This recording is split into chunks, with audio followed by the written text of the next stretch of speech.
ఈ వారం మన గెస్ట్ 1995 బ్యాచ్ పోలీస్ ఆఫీసర్, పేరు వివిఎస్ రామలింగరాజు గారు, ఏసీపీ బేగంపేట్. అన్ని కూడా సెక్సువల్ రిలేటెడ్ ఉంటుంది వాస్తవం. ఎక్కువ శాతం అంటే కాగుపాడు అని ఒక విలేజ్ ఉంటుంది.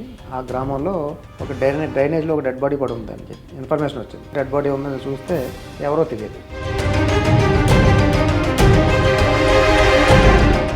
తాడేపల్లిగూడెం రోడ్లో ఒక కారు, దాంట్లో డిక్కీ చూస్తే డెడ్ బాడీ ఒకటి ఉంది, ఇక్కడ బాడీ ఉంది, అక్కడ బాడీ, మూడోది ఇంకో బాడీ ఉంది. ముగ్గురు మనుషులు ఉన్నారు, ముద్దాయిలు, కుర్రలు, ఒక డ్రైవరు, ఇంకొక ఇద్దరు. వీళ్ళు ఏం చేస్తారంటే ఇస్తే వాడు చెప్పాడు 1 by 1 ఎలా జరిగిందని చెప్పి. ట్రాఫిక్ వైలేటర్ ఎక్కువ మంది ఎడ్యుకేటెడ్, హైలీ ఎడ్యుకేటెడ్. ట్రాఫిక్ వైలేషన్కి నిరక్షరాస్యులు బాగా తెలివైన వారు అని చెప్పడం లేదు. చాలా చోట్ల ఏంటంటే మన దగ్గర బద్ధకం అనే పదం కన్నా కక్కుర్తి అనొచ్చు. కక్కుర్తి కావచ్చు, బద్ధకం కావచ్చు. ఉదాహరణకి మీరు పంజాగుట్ట జంక్షన్ చూశారు. పంజాగుట్ట జంక్షన్లో దేశంలో సుమారుగా 150,000 మంది సంవత్సరాన్ని మరణిస్తున్నారు. చనిపోయే వాళ్ళు ఎక్కువ శాతం సుమారుగా 20 నుంచి 35 ఆ రేంజ్లోనే ఎక్కువ మంది చనిపోతున్నారు రోడ్డు ప్రమాదాలు. హెల్మెట్ పెట్టుకోకపోతే ఎవరికి నష్టం? ఇప్పుడు హెల్మెట్ చాలామంది జనాలు తెలియదు. అంటే హెల్మెట్ పెడతారు, లీడ్స్ టు డెత్. హెల్మెట్ పెట్టుకున్న తర్వాత కూడా కొంతమంది చనిపోతుంటారు. కానీ హెల్మెట్ పెట్టుకున్న తర్వాత ఎవరు చనిపోయారంటే ఆ రకంగా కూడా చనిపోతారు. కొంతమంది రాంగ్ రూట్లో రావడం వల్ల ఎవరికి ఎక్కువ నష్టం జరుగుతుంది? అంటే రాంగ్ రూట్లో రావడం వల్ల అవగాహన ఉండి బుద్ధి ఉన్నవాడు ఎవడు కూడా రాంగ్ సైడ్లో రాడు. ఇన్సూరెన్స్ సంస్థలు ఏవి కూడా అతనికి పరిహారం చెల్లించవు. డ్రంక్ అండ్ డ్రైవ్లో అమ్మాయిలు కదా, అబ్బాయిలు కూడా దొరికారు. వాళ్ళ యాటిట్యూడ్ ఎలా ఉండేదండి? కొంతమంది ప్రముఖుల పిల్లలు, కొంతమంది నాయకుల పిల్లలు మానసిక స్థితితో అని చెప్పి అనేక రకాలుగా మాట్లాడుతూ ఉంటారు. కానీ పోలీస్ ఆఫీసర్కి 9 నెలల ట్రైనింగ్ ఎందుకు ఇచ్చారు? సరే, మీకు బాగా గుర్తున్న కేసు చెప్పండి. జూబ్లీ హిల్స్ చెక్ పోస్ట్ 36 దగ్గర క్రోమా దగ్గర డ్యూటీలో ఉన్నాను. కర్ణాటక చెందిన ఐఏఎస్ ఆఫీసర్ విత్ ఫ్యామిలీ వచ్చాడు. ఆయన కారు నడుపుతూ తాగి ఉన్నాడు. ప్రీవియస్లో ఐఏఎస్ కాకముందు ఆయన డాక్టర్. 12:30 1 గంటకి సీనియర్ ఆఫీసర్ లేపడం కరెక్ట్గా అది ఇష్యూ గురించి, పైగా మీరు తప్పు చేస్తున్నారని చెప్తే ఆయన ఇలా ఇష్యూ అంతా మరి సీనియర్ ఆఫీసర్తో ఇష్యూ అయింది కాబట్టి చెప్పడం జరిగింది. చెప్తే ఆయన చాలా మెచ్చుకున్నారు మన కమిషనర్ గారు. Welcome to crime diaries. ఈ వారం మన గెస్ట్ 1995 బ్యాచ్ పోలీస్ ఆఫీసర్, పేరు వివిఎస్ రామలింగరాజు గారు, ఏసీపీ బేగంపేట్.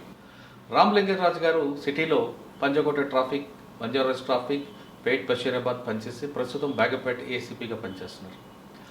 ఆయనకి ఒక ప్యాషన్ ఉంది. ఆయన కేసులు ఆయనే డైరెక్ట్గా, ఒక మర్డర్ కేసు కానీ వేరే కేసులు అయితే ఆయన కేసుని ఆయనే జాగ్రత్తగా ఛార్జ్షీట్ వేయనున్నది ఆయన ప్యాషన్. సాధారణంగా కొంతమంది ఆఫీసర్లు టైం లేకో లేదా వేరే ఇంటెన్షన్తోనో లేదా ఇంకొక కారణంతో రైట్ల మీద ఎక్కువ డిపెండ్ అవుతుంటారు. కానీ మర్డర్ కేసు లాంటి కేసులు కానీ లేదా ఇంకా వేరే కేసుల్లో ఆయన స్వయంగా టైప్ చేసుకుంటూ ఛార్జ్షీట్ వేయడం వల్ల ఆయన కన్విక్షన్ రేట్ కూడా బాగుంది. అంతేకాకుండా ఆయనకి ఎక్కువగా ప్యాషన్ ఉంది ట్రాఫిక్ అనగానే చాలామంది పోలీస్ ఆఫీసర్లు అది పనిష్మెంట్ అని అనుకుంటారు. కానీ రామలింగరాజు గారు పనిష్మెంట్గా అనుకోవడం ప్యాషన్గా తీసుకొని ట్రాఫిక్లో ఎలాంటి ప్రాబ్లమ్స్ వస్తుంటాయి, దాన్ని ఎలాగ రీమోల్డ్ చేయాలి, ప్రజలకి ఎలాగ అవగాహన కల్పించాలనే విషయంపై ఎక్కువగా ఫోకస్ చేస్తారు. ఆయనకున్న ఇంటెన్షన్ ఏంటో, ఆ ప్యాషన్కి ఉన్న కారణం ఏంటో ఆయన తెలుసుకున్నాం. సార్ నమస్తే. నమస్కారం. రామలింగరాజు గారు, TV9లో పనిచేసిన టైంలో మీరు పంజాగుట్ట ట్రాఫిక్ అనగానే అదొక పెద్ద సముద్రం. మీకన్నా ముందు మధుగారు అని ఒక ఆయన ఉండేవారు, చాలా కాలం పనిచేశారని, లంబా ఆయన తర్వాత మీరు వచ్చినట్లున్నారు. పంజాగుట్ట ట్రాఫిక్లో పనిచేయడం అనేది ఇంపాసిబుల్ అంటారు. అమీర్పేట దగ్గర నుండి, అమీర్పేట మైత్రివరం నుంచి పంజాగుట్ట మీరు ఇటు మైదీపట్నం ఇటు తీసుకున్నా మీకు వీవీఐపీ మూవ్మెంట్ ఉంటుంది, ఇటు పబ్లిక్ యాక్సెస్ అంతా మెయిన్ ఎవరో సిటీలకు వచ్చి పంజాగుట్ట క్రాస్ చేయాల్సిందే. అక్కడ పనిచేయడం అనేది దాన్ని మనం చెప్పలేనిదండి. అక్కడ మీకు ఎలాంటి ఛాలెంజ్ ఎదురయ్యాయి? పబ్లిక్ యాటిట్యూడ్ ఎలా ఉంటుంది, అసలు పబ్లిక్కి ట్రాఫిక్ సెన్స్ ఉందా లేదా ఒకటి. అదేవిధంగా బంజారాహిల్స్ ఇంకడంతా కూడా హై ప్రొఫైల్ ఉంటారు. అక్కడ డ్రంక్ అండ్ డ్రైవ్లో హై ప్రొఫైల్ ఉంటారు, ట్రాఫిక్ వైలేటర్ కూడా హై ప్రొఫైల్ ఉంటాడు. వాళ్ళతో ఆర్గ్యుమెంట్స్, వాళ్ళు మీరు బండి ఆపగానే సాధారణంగా వేరే దగ్గర బండి దిగి సమాధానం చెప్పే యాటిట్యూడ్ కనిపించదు అక్కడ. వాళ్ళ దగ్గర ముందు మీ పేరేంటి, మీకు ఎవరు అని ఆర్గ్యుమెంట్ చేస్తారు. అటువంటి ఆర్గ్యుమెంట్ చేసే వాళ్ళతో మీరు అలా డీల్ చేసేవారు? ఇంకా పేట్ బషీరాబాద్లో మీకు గుర్తుండిపోయిన కేసులు, ఇక మీరు ఫస్ట్ సర్వీసులు జాయిన్ అయిన వెంటనే కాచిగూడలో ఒక కన్వర్షన్ తీసుకొచ్చింది, దాని వెనక స్టోరీ, ఇవన్నీ చెప్పే ముందు ఇప్పుడు పబ్లిక్కి సైబర్ క్రైమ్ కనిపిస్తుంది కాబట్టి సైబర్ క్రైమ్ బారిన పడకుండా ప్రజలు ఎలాంటి జాగ్రత్త తీసుకోవాలి, ఈ 4 ప్రశ్నలకు సమాధానం చెప్పకన్నా ముందు మీ కుటుంబ నేపథ్యం, మీరు బై ఛాన్సా బై చాయిసా పోలీస్ ఇన్ఫర్మేషన్? యాక్చువల్గా నేను మా స్వగ్రామం కేశనకుర్రపాలెం అని ఈస్ట్ గోదావరి, ఇప్పుడు కోనసీమ జిల్లా, గతంలో తూర్పుగోదావరి జిల్లా, ఐపోలవరం మండలం, ఐలాండ్ పోలవరం మండలానికి చెందిన గ్రామం అది. మా తల్లిదండ్రులు, మా ఫాదర్ వెంకటరామరాజు ఒక చిన్న తరగతి మధ్యతరగతి రైతు. మా తల్లిదండ్రులు నేను ఒక్కడనే కొడుకుని. సో నాకు ముందు నుంచి ఈ సినిమాలు చూసి కావచ్చు, లేకపోతే ఇతరత్ర యూనిఫామ్ జాబ్ అంటే కొంచెం ఆసక్తి ఎక్కువ ఉండేది. మీరు పుట్టి పెరిగిన యానం, కాకినాడ ఆ ప్రాంతంలో పోలీస్ అనగానే ఒక హీరోగా చూస్తారు సాధారణంగా. అప్పుడులో పనిచేస్తున్నప్పుడు డిటి నాయక్ గారు కానీ కొంచెం మంచి ఆఫీసర్ చూడగానే. మీరు కరెక్ట్గా చెప్పారు. నేను చదువుకున్నప్పుడు కాకినాడ చదువుకున్నప్పుడు డిటి నాయక్ గారు తూర్పుగోదావరి జిల్లా ఎస్పీగా ఉండేవారు. అప్పుడు చాలా ఆయన వస్తున్నారంటే కారు, ఎస్పీ గారు కాలు వెళ్తేనే పిల్లలందరూ కేరింతలు కొట్టడం, చాలా అంటే ప్రశంసాపూర్వకంగా చూడడం, తర్వాత అది ఒక రోల్ మోడల్గా భావించి మనకు కూడా కొంచెం అటువంటి ఆఫీసర్ అయితే బాగుండని అనిపిస్తుంది. చదువుకునే టైంలో అనిపించేది. అట్లీస్ట్ అటువంటి ఆఫీసర్లు బాణగూడి సెంటర్, సినిమా సెంటర్, లేదా ప్రెసిడెంట్ కో వాచ్ కో, వంతెన యువతల, మెడికల్ కాలేజ్, ఇంజనీరింగ్ కాలేజ్, అక్కడ పోలీస్ ఆఫీసర్ అంటే ఎస్పీ కాదు, ఒక ఎస్ఐ కూడా మంచి స్టామినా ఎస్ఐ కనబడితే ఆయనలాగా రెస్పెక్ట్ ఇచ్చారు అనిపించింది. అది మీకు రోల్ మోడల్ అయిందా? అనిపించేది. కానీ సేమ్ టైం ఒక సొంత అనుభవం ఏంటంటే, మనకి అంటే పోలీసు జనరల్గా బయట జనాల దృష్టిలో చూడగానే ఫస్ట్, ఎందుకంటే police is the extended arm of the government. అంటే ప్రభుత్వం బలం ప్రయోగించే శాఖలాగా పోలీసుని భావిస్తారు జనరల్గా సాధారణ పౌరులందరూ కూడా. దానివల్ల ఏంటంటే ఎక్కడ మనకి ఎక్కువ శాతం మంచి జరిగితే సరే, ఆ కొన్ని సందర్భాల్లోనూ కొంతవరకే ప్రచారం అవుతుంది. బట్ ఏదైనా చిన్న చెడు జరిగినా కూడా దాని ప్రచారం ఎక్కువ జరుగుతుంది. సో జనరల్గా పోలీసు అంటే ప్రజల్లో కొంచెం వ్యతిరేకత ఉన్నమాట, కొంచెం చాలా వరకు వ్యతిరేకత ఉన్నమాట వాస్తవం. సో ఇవన్నీ తట్టుకుని రావడం అనేది కూడా, అంటే మనకి బయట పోలీస్ అని చెప్పుకోవడం కూడా ఒక్కొక్కసారి ఇబ్బంది కలిగే పరిస్థితి. అంటే మనం పోలీస్ అని తెలియకుండా మన మిత్రుల్లో కానీ ఎక్కడన్నా గ్రూపులో ఉంటే ఏదైనా పోలీసు ప్రస్తావన వస్తే వాళ్ళు వేరే రకంగా మాట్లాడుతూ ఉంటాం, మనం పోలీస్ అని తెలియకపోతే. సరే, తెలిసిన తర్వాత వేరే రకమైన కామెంట్స్ వస్తుంటాయి. సో అది కొంచెం చిన్నప్పటి నుంచి అది ప్యాషన్ ఉండేది. సో డిగ్రీ అయిపోయిన తర్వాత గ్రూప్ 1 రాయడం, తర్వాత ఇతరత్ర ప్రయత్నాల్లో భాగంగా గ్రూప్ 1 ప్రయత్నం చేసాం, సివిల్స్ ప్రయత్నం చేసాం, but I couldn't succeed. But ఇది అయితే ఎస్ఐగా ఆ ప్రిపరేషన్ హై లెవెల్ ప్రిపేర్ అయ్యాం కాబట్టి ఎస్ఐ చాలా ఈజీగా మెరిట్లోనే వచ్చింది. సో అప్పుడే 95 నుంచి హైదరాబాద్లో ఎస్ఐ ఉద్యోగం ప్రారంభించడం జరిగింది. యాక్చువల్ 95 ఆ టైంలో హైదరాబాద్ సిటీ ఫ్రీ జోన్గా ఉండేది. అంటే రాష్ట్రంలో నలుమూల నుంచి ఎవరైనా వచ్చి ఇక్కడ సెలెక్ట్ అయ్యే అవకాశం ఉండేది. వాళ్ళకి ప్రాంతాల ఆ రెస్ట్రిక్షన్స్, ఆంక్షలు ఉండేవి కాదు. హైదరాబాద్ సిటీ వరకు ఫ్రీ జోన్ అని ఉండేది. సో ఆ విధంగా హైదరాబాద్ సిటీలో ఎస్ఐగా సెలెక్ట్ అయిన 95లో. సో ఫస్ట్ ఆసిఫ్ నగర్లో 6 నెలల ప్రొబేషన్ అయిన తర్వాత పోలీస్ అకాడమీ మనకి హిమాత్ సాగర్ అప్ప. మాకు ఆ టైంలో డైరెక్టర్ గారు ఎంవి కృష్ణారావు గారు డైరెక్టర్గా ఉండేవారు.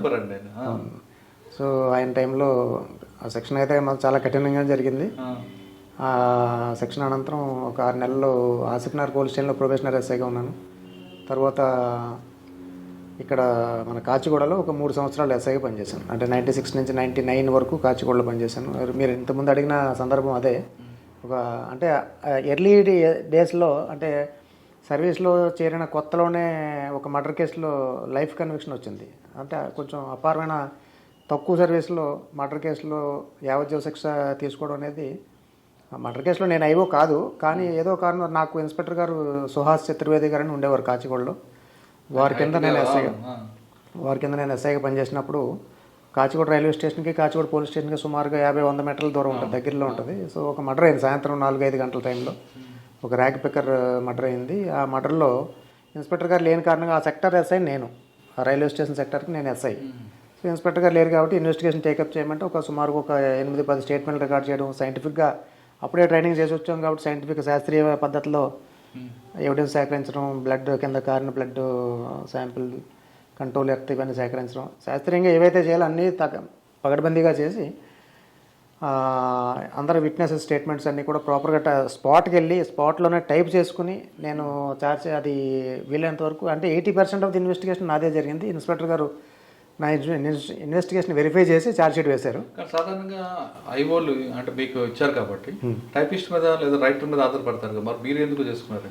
అంటే అప్పుడు నాకు యాక్చువల్గా డీసీపీ గారు మహేందర్ రెడ్డి గారు ఈస్ట్ జోన్ డీసీపీ గారు సార్ మాకు వారి కింద నా బ్యాచ్ చెందిన వాళ్ళు 10 మంది ప్రొబేషనర్ 10 పోలీస్ స్టేషన్లు ఉన్నాయి ఈస్ట్ జోన్లో. అప్పుడు 10 మందికి సార్ ఏం చెప్పాను, ప్రతిరోజు స్టేట్మెంట్లు రాయడం, సీనియర్ ఎస్ఐ రాసిన స్టేట్మెంట్లు కాపీ కొట్టమనేవాడు. అలాగే ఏ డెడ్ బాడీ వచ్చినా సరే ఉస్మానియా మార్చురీకి వెళ్ళమనేవారు ప్రతిరోజు కూడా మహేందర్ రెడ్డి గారు. దేనికంటే ఆ డెడ్ బాడీ అంటే చిరాకు లేదా కుళ్ళిన డెడ్ బాడీ చూస్తే అసహ్యం పోవాలి, నువ్వు సైంటిస్ట్ లాగా ఆలోచించాలి, డెడ్ బాడీ మీద ఏ ఆధారాలు దొరుకుతాయి, నిందితుడికి సంబంధించిన కావచ్చు, గాయాలకు సంబంధించిన మోడ్ ఆఫ్ కాజింగ్ ఇంజరీ, ఇవన్నీ కూడా అవగాహన వస్తుంది అని ప్రతిరోజు పంపించేవారు. అంటే లోపల మనసులో కొంచెం సార్ అంటే కొంచెం బాధపడేవాడు, అంటే ఒక రకంగా తిట్టుకోవడం అన్నట్టు జరిగేది. అయ్యో సార్ రోజు ఎట్లా పంపిస్తున్నారు, లేదా పని ఎక్కువ చేపిస్తున్నారని. ప్రతిరోజు డెడ్ బాడీ, ప్రతిరోజు అఫ్జల్గంజ్లో మార్చిరీలో ఖచ్చితంగా మా 10 మంది ఎస్ఐలు కలుసుకునేవారు. వెళ్ళి ప్రతి దానికి వెళ్ళమండడం దాని అర్థం ఏంటంటే తర్వాత తెలిసి వచ్చింది. దాని మీద డెడ్ బాడీ అంటే దగ్గరికి వెళ్ళి ముట్టుకోప్పుడు మనం సవాలు మోసే ఉద్యోగం కాదు, పోలీసు వాళ్ళు జనరల్గా అనుకుంటారు మోస్తున్నారు కదా అని చెప్పి. కాజ్ ఆఫ్ డెత్ కనుక్కోవాలి, అసలు దీనివల్ల ఏ కారణంతో జరిగింది. పోస్ట్ మార్టంకి వెళ్ళే ముందే మనం ఒక కంక్లూజన్ రావాలంటే దాన్ని క్షుణ్ణంగా పరిశీలించాలి.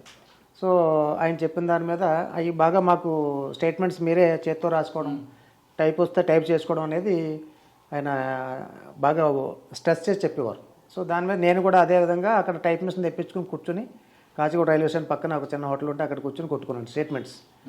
అది ఛార్జ్షీట్ అయిపోయింది, దర్యాప్తు అయిపోయింది. మళ్ళీ విచారణకు వచ్చింది కోర్టులో, నాంపల్లిలో ఎంఎస్జే కోర్టులో.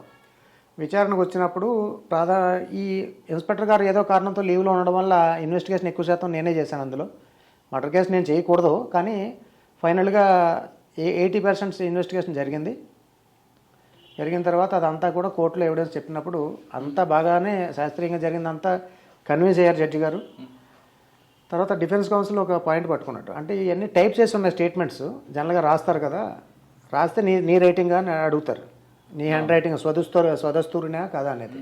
అవునా కదా చెప్తాం. ఈ విషయంలో టైప్ చేసాం కాబట్టి ఎవరైనా చేయొచ్చు, ఎస్ఐ సంతకం పెట్టుంటాడు అన్నట్టు ఆయన పదే పట్టుకుని ఇది టైప్ చేశాడు, మీరు రైటర్ చేసాడు టైపు, మీరు సంతకం పెట్టారు, అంటే యాంత్రికంగా జరిగింది, ఇది మైండ్ అప్లై చేసి స్వయంగా మీరు ఇంట్రెస్ట్ పెట్టి చేసింది కాదు, ఎక్కడో పోలీస్ స్టేషన్లో టైప్ చేస్తే మీరు సంతకం పెట్టారు అని చెప్పాడు.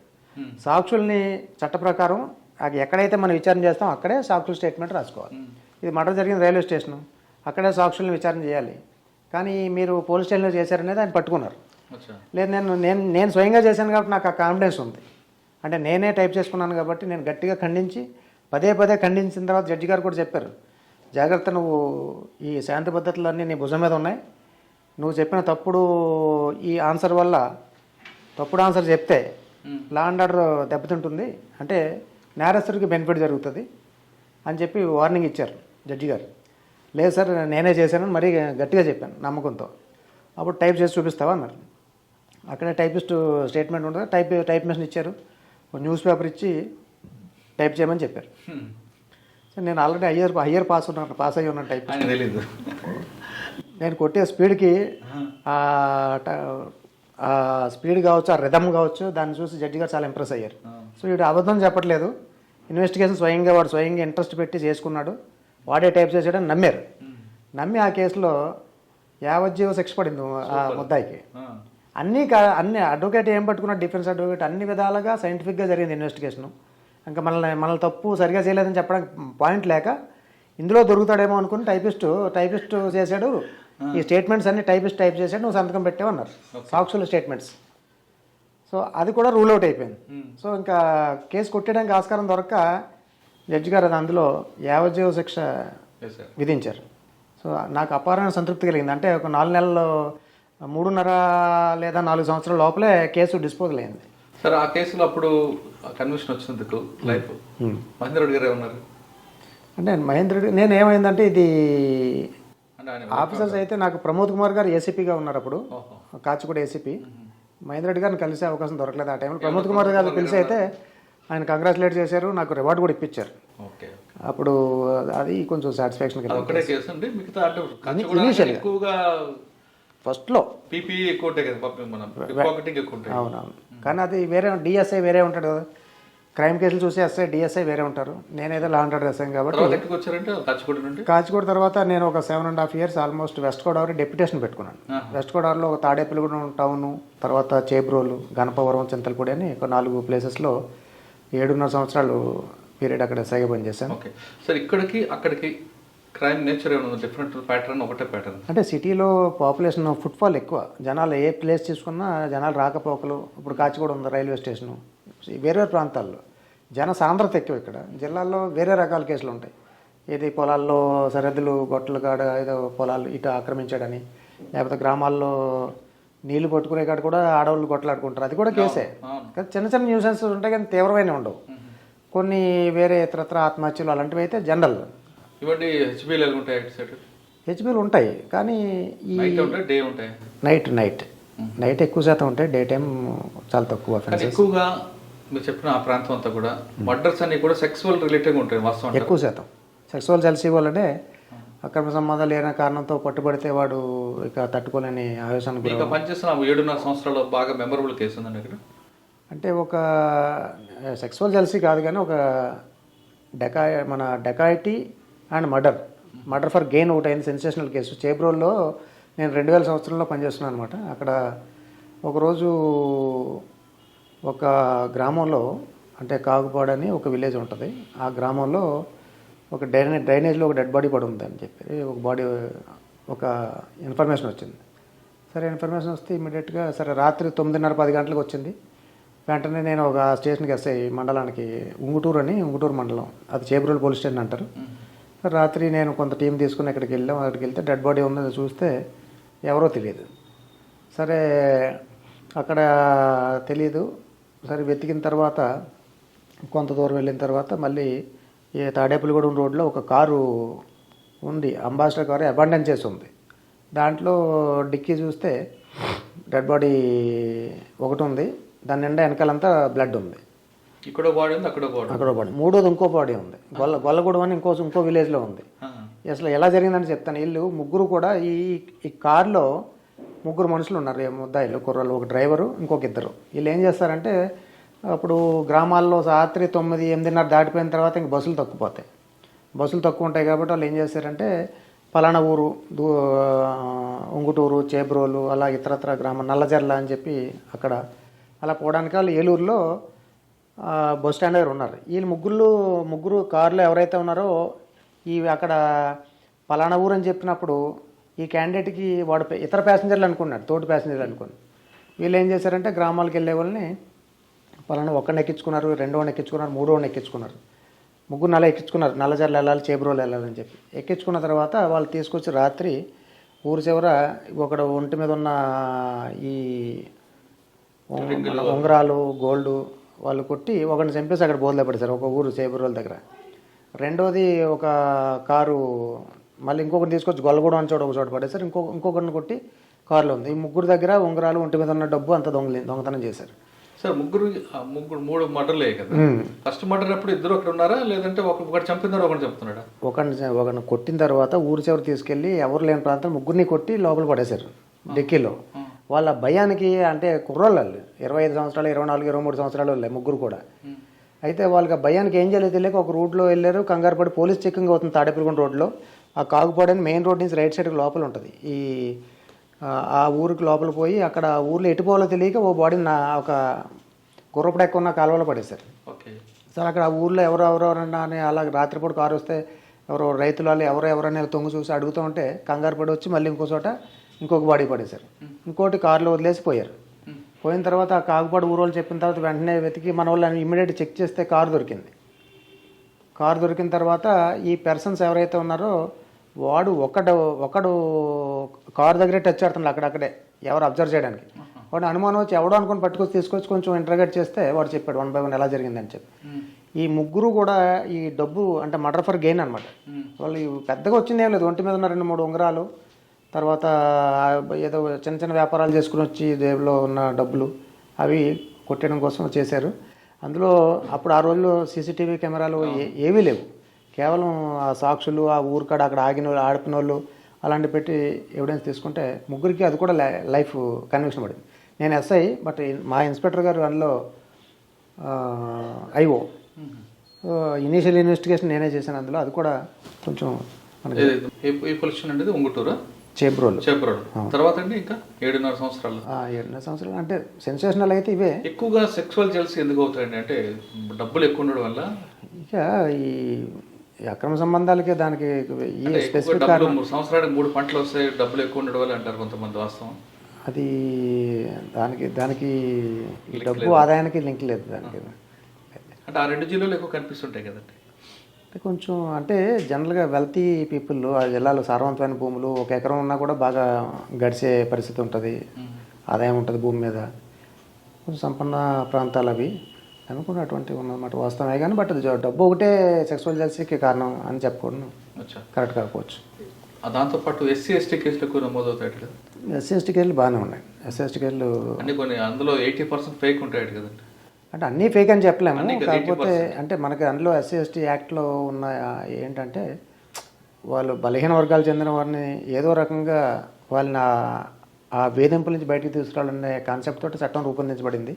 అందుకే అందులో ఈ ప్రభుత్వం పరిహారం ఇచ్చేది కూడా ఎందుకోసం, ఒక్కొక్క తరహా దానికి అంటే కులదోషం చేస్తే ₹1,00,000 పరిహారం, లేకపోతే మర్డర్ అయింది అనుకోండి ₹4,00,000, గ్యాంగ్ రేప్కి కూడా అలా 8 lakhs అలా ఉంది. అంటే మీరు చెప్పిన అదంతా వాస్తవమే, కానీ అసలు బాధితులు ఎవరు పోలీస్ స్టేషన్ రారు, వాళ్ళని అడ్డం పెట్టి కొంతమంది బ్లాక్మెయిల్ చేయడానికి అంటే కొంత అక్కడక్కడ ఉన్నమాట వాస్తవం. అంటే ఏ కేసులో అయితే మనం అన్నీ ఫాల్స్ అని చెప్పలేము, అలాగని పూర్తిగా ఇదని చెప్పలేము. కొంతవరకు ఫాల్స్ ఉన్నమాట వాస్తవం.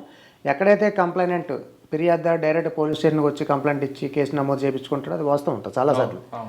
ఎప్పుడైతే మధ్యవర్తులు కలుస్తారో, ఇప్పుడు జనరల్గా గ్రామాల్లో మండల ఆఫీస్ దగ్గర పోలీస్ స్టేషన్ దగ్గర కొంతమంది పైరవికారులు కాసుకుని ఉంటారు. వీళ్ళు రాగానే కంప్లైంట్ వాళ్ళకి ఎవరైతే టార్గెట్ ఉంటారో లేదా అటువంటి వాళ్ళ మీద కూడా కంప్లైంట్ యాడ్ చేయించి కొంచెం ఎగ్జాజరేట్ చేసి, అంటే కొంచెం ఆ కంటెంట్స్ కొన్ని ఉంటాయి నేరం జరిగిందని కొన్ని యాడ్ చేసి సీరియస్నెస్ పెంచి కంప్లైంట్ ఇప్పిస్తూ ఉంటారు. నేచురల్ దర్యాప్తులో ఆఫీసర్స్ తరువుగా డిఎస్పీ ఆల్రెడీ ఎప్పుడు కొంచెం సీనియర్ అయిన ఆఫీసరే ఉంటాడు కాబట్టి ఇన్వెస్టిగేషన్లో ఫాల్స్ ఇస్తే ఫాల్స్ని క్లోజ్ చేస్తారు. సార్ అదే ప్రాంతంలో ఎక్కువగా పోలీస్ అంటే కానీ పబ్లిక్లో మంచి రెప్యుటేషన్ హీరోగా చూస్తారు. ఆ జిల్లాలో ఉత్తరాంధ్ర కానీ నేను చెప్తున్న గోదావరి జిల్లాలో. కానీ పొలిటికల్ ఇంటర్ఫేర్ వాళ్ళు కూడా ఒత్తిడి అదే ఎక్కువ ఉంటుందా? అంటే ఇప్పుడు నేను పనిచేసిన టైంలో ఇప్పుడు కోటగిరి విద్యాధరావు గారి ఏరియాలో 2 సంవత్సరాలు పనిచేశాను. చింతలపూడి 2 సంవత్సరాలు. అండ్ అంటే వారికి తెలియదని కాదు కానీ కోటగిరి విద్యాధరావు గారు ఎప్పుడు అనేక సందర్భాల్లో చెప్పేవారు, నేను జనాలు అడుగుతారు, నేను అడుగుతాను మిమ్మల్ని అది చేయమని చెప్తాను, ఇది చేయమని చెప్తాను, కానీ మీరు ఏది లాఫుల్గా ఉంటే అదే చేయండి, మీకు ఇబ్బంది అయ్యే పరిస్థితి వస్తే నేను కూడా సేవ్ చేయలేని పరిస్థితి. నాకు చాలాసార్లు చెప్పారు. నేను ఒకసారి అప్పుడు అక్కడ చింతలపూడి మండలంలో నేను పనిచేశాను, కోటగిరి విద్యాధరావు గారు నియోజకవర్గం అది. ఒకసారి పాల వ్యాన్ పొద్దున్నే పిల్లలు స్కూల్కి వెళ్ళడానికి చిన్న కొంచెం మెట్ట ప్రాంతంలో ఉంటుంది, ఒక 10 మంది పిల్లల్ని ఎక్కించుకొని పాల వ్యానుడు పోతున్నాడు. పోతే పాల వ్యాన్ ఆ లోయలో పడిపోయింది.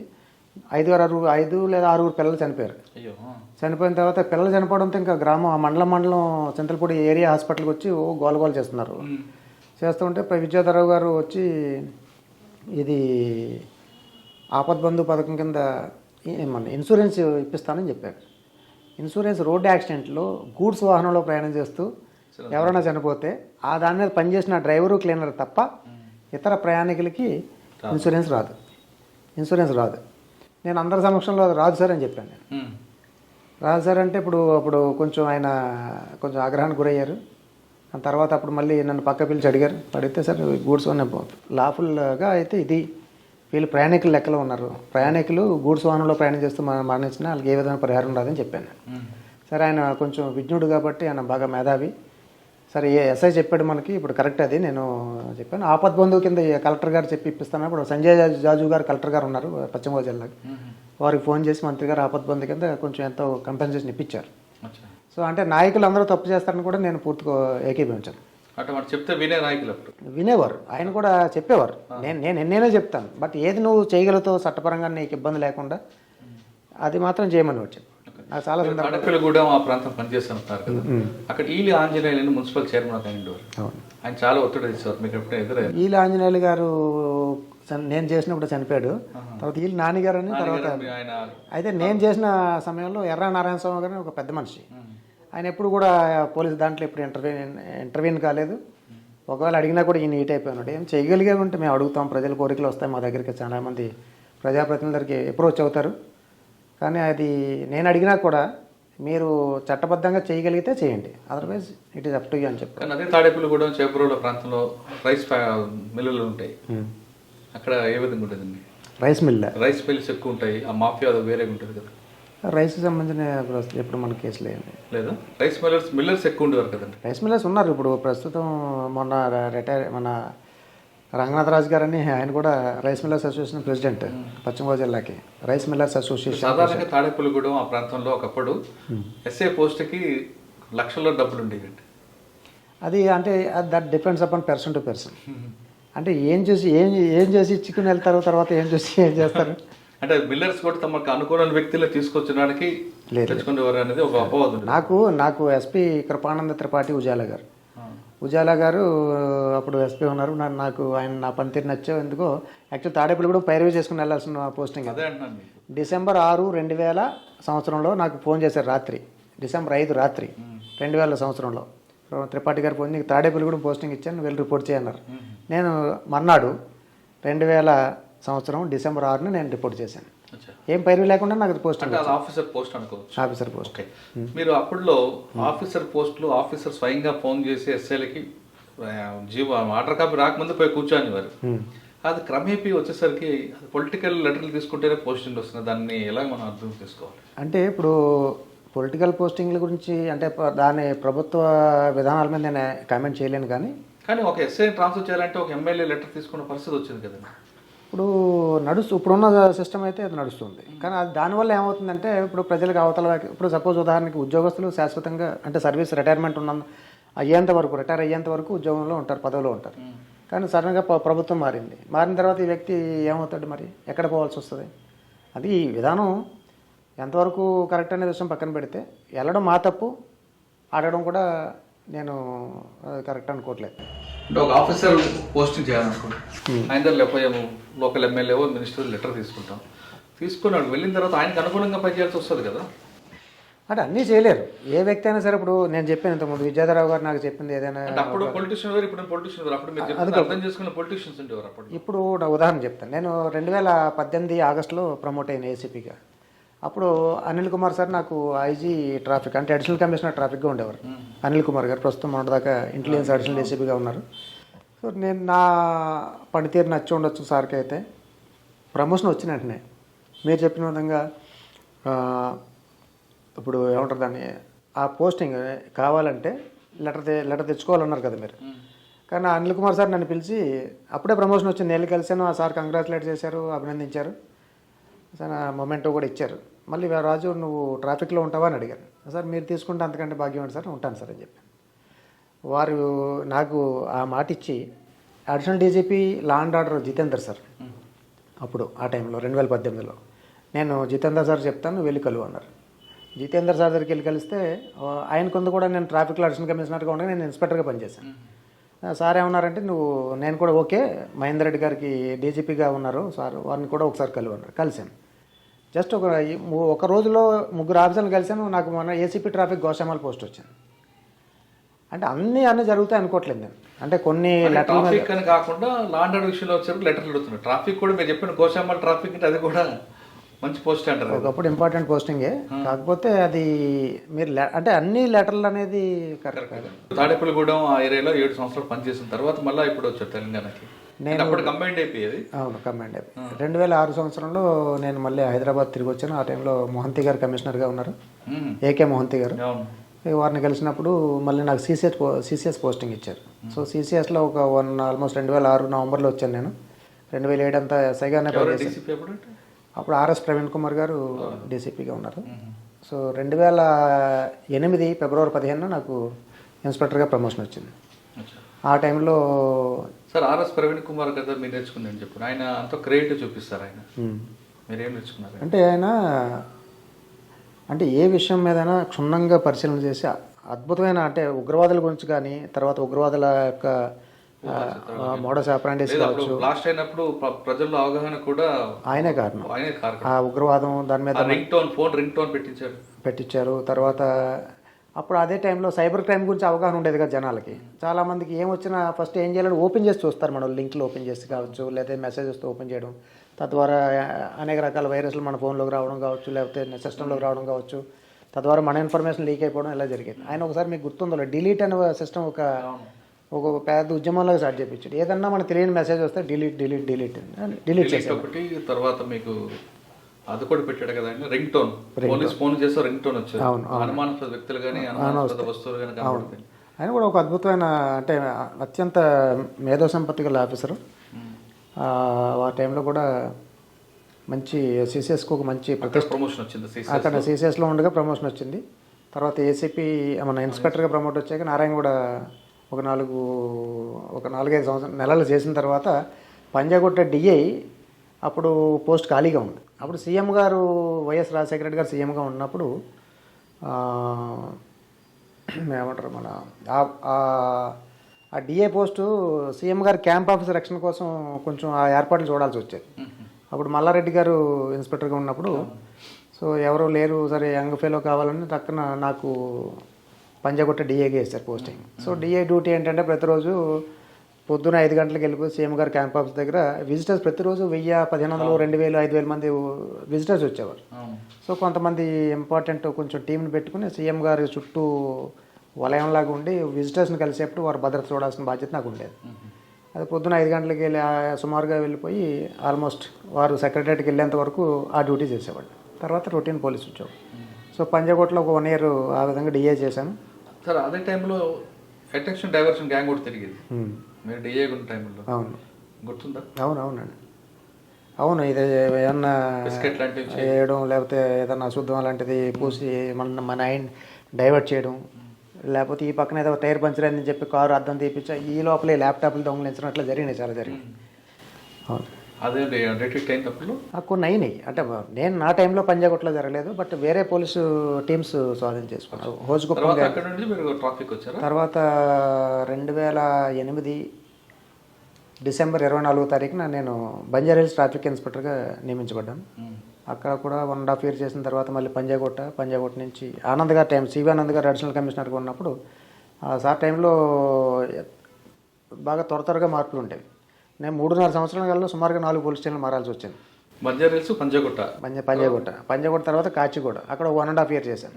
తర్వాత నాంపల్లి ఒక 8 months చేశాను. ట్రాఫిక్ 4.5 సంవత్సరాలు మీరు ట్రాఫిక్.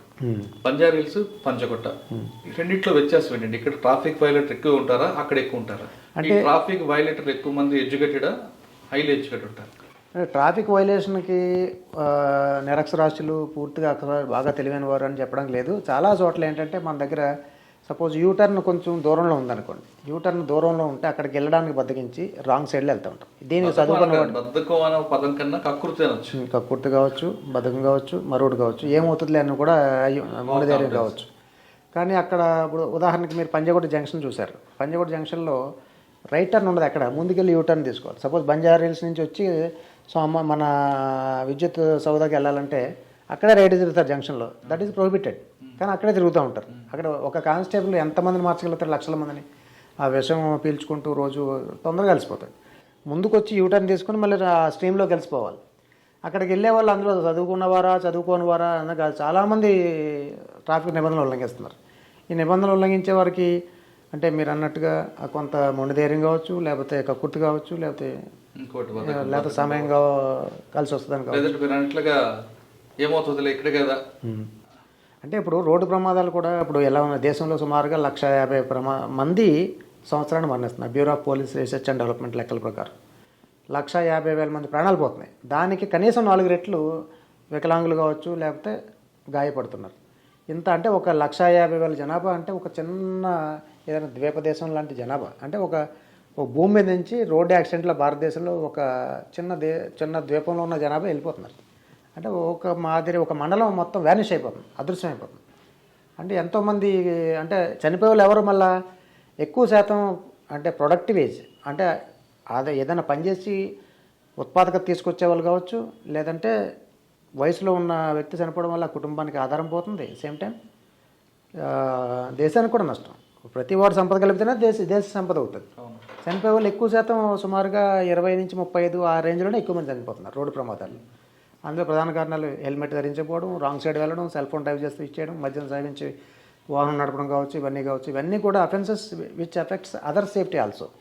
వాడికి ప్రమాదం, సేమ్ టైం అదర్స్ యొక్క భద్రత కూడా ప్రమాదం. సార్ ట్రాఫిక్లో 4 రకాలు కనిపిస్తుంటాయి. ఒకటి హెల్మెట్ లేకపోవడం. హెల్మెట్ పెట్టుకోకపోతే ఎవరికి నష్టం? హెల్మెట్ పెట్టుకుపోవడం అనేది యాక్చువల్గా ప్రభుత్వ బాధ్యత ఏంటంటే రోడ్డు ప్రమాదం తగ్గించాలని మా ప్రభుత్వ ఉద్యోగులుగా మా బాధ్యత. అతను కూడా క్షేమంగా ఉండాలి. హెల్మెట్ ఎందుకు పెట్టుకోవాలి? హెల్మెట్ పెట్టుకోకపోతే ఒకవేళ ఏమైనా ప్రమాదం జరిగితే ఈ క్యాండిడేట్కే నష్టం. ఎవరైతే ఉల్లంఘిస్తాడో, ఆ నియమాన్ని ఉల్లంఘిస్తాడో ఆయనకే నష్టం. అయినా కూడా అతను కాపాడాల్సిన బాధ్యత, పౌరుని కాపాడుకోవాల్సిన బాధ్యత మాకుంది రోడ్డు ప్రమాదంలో.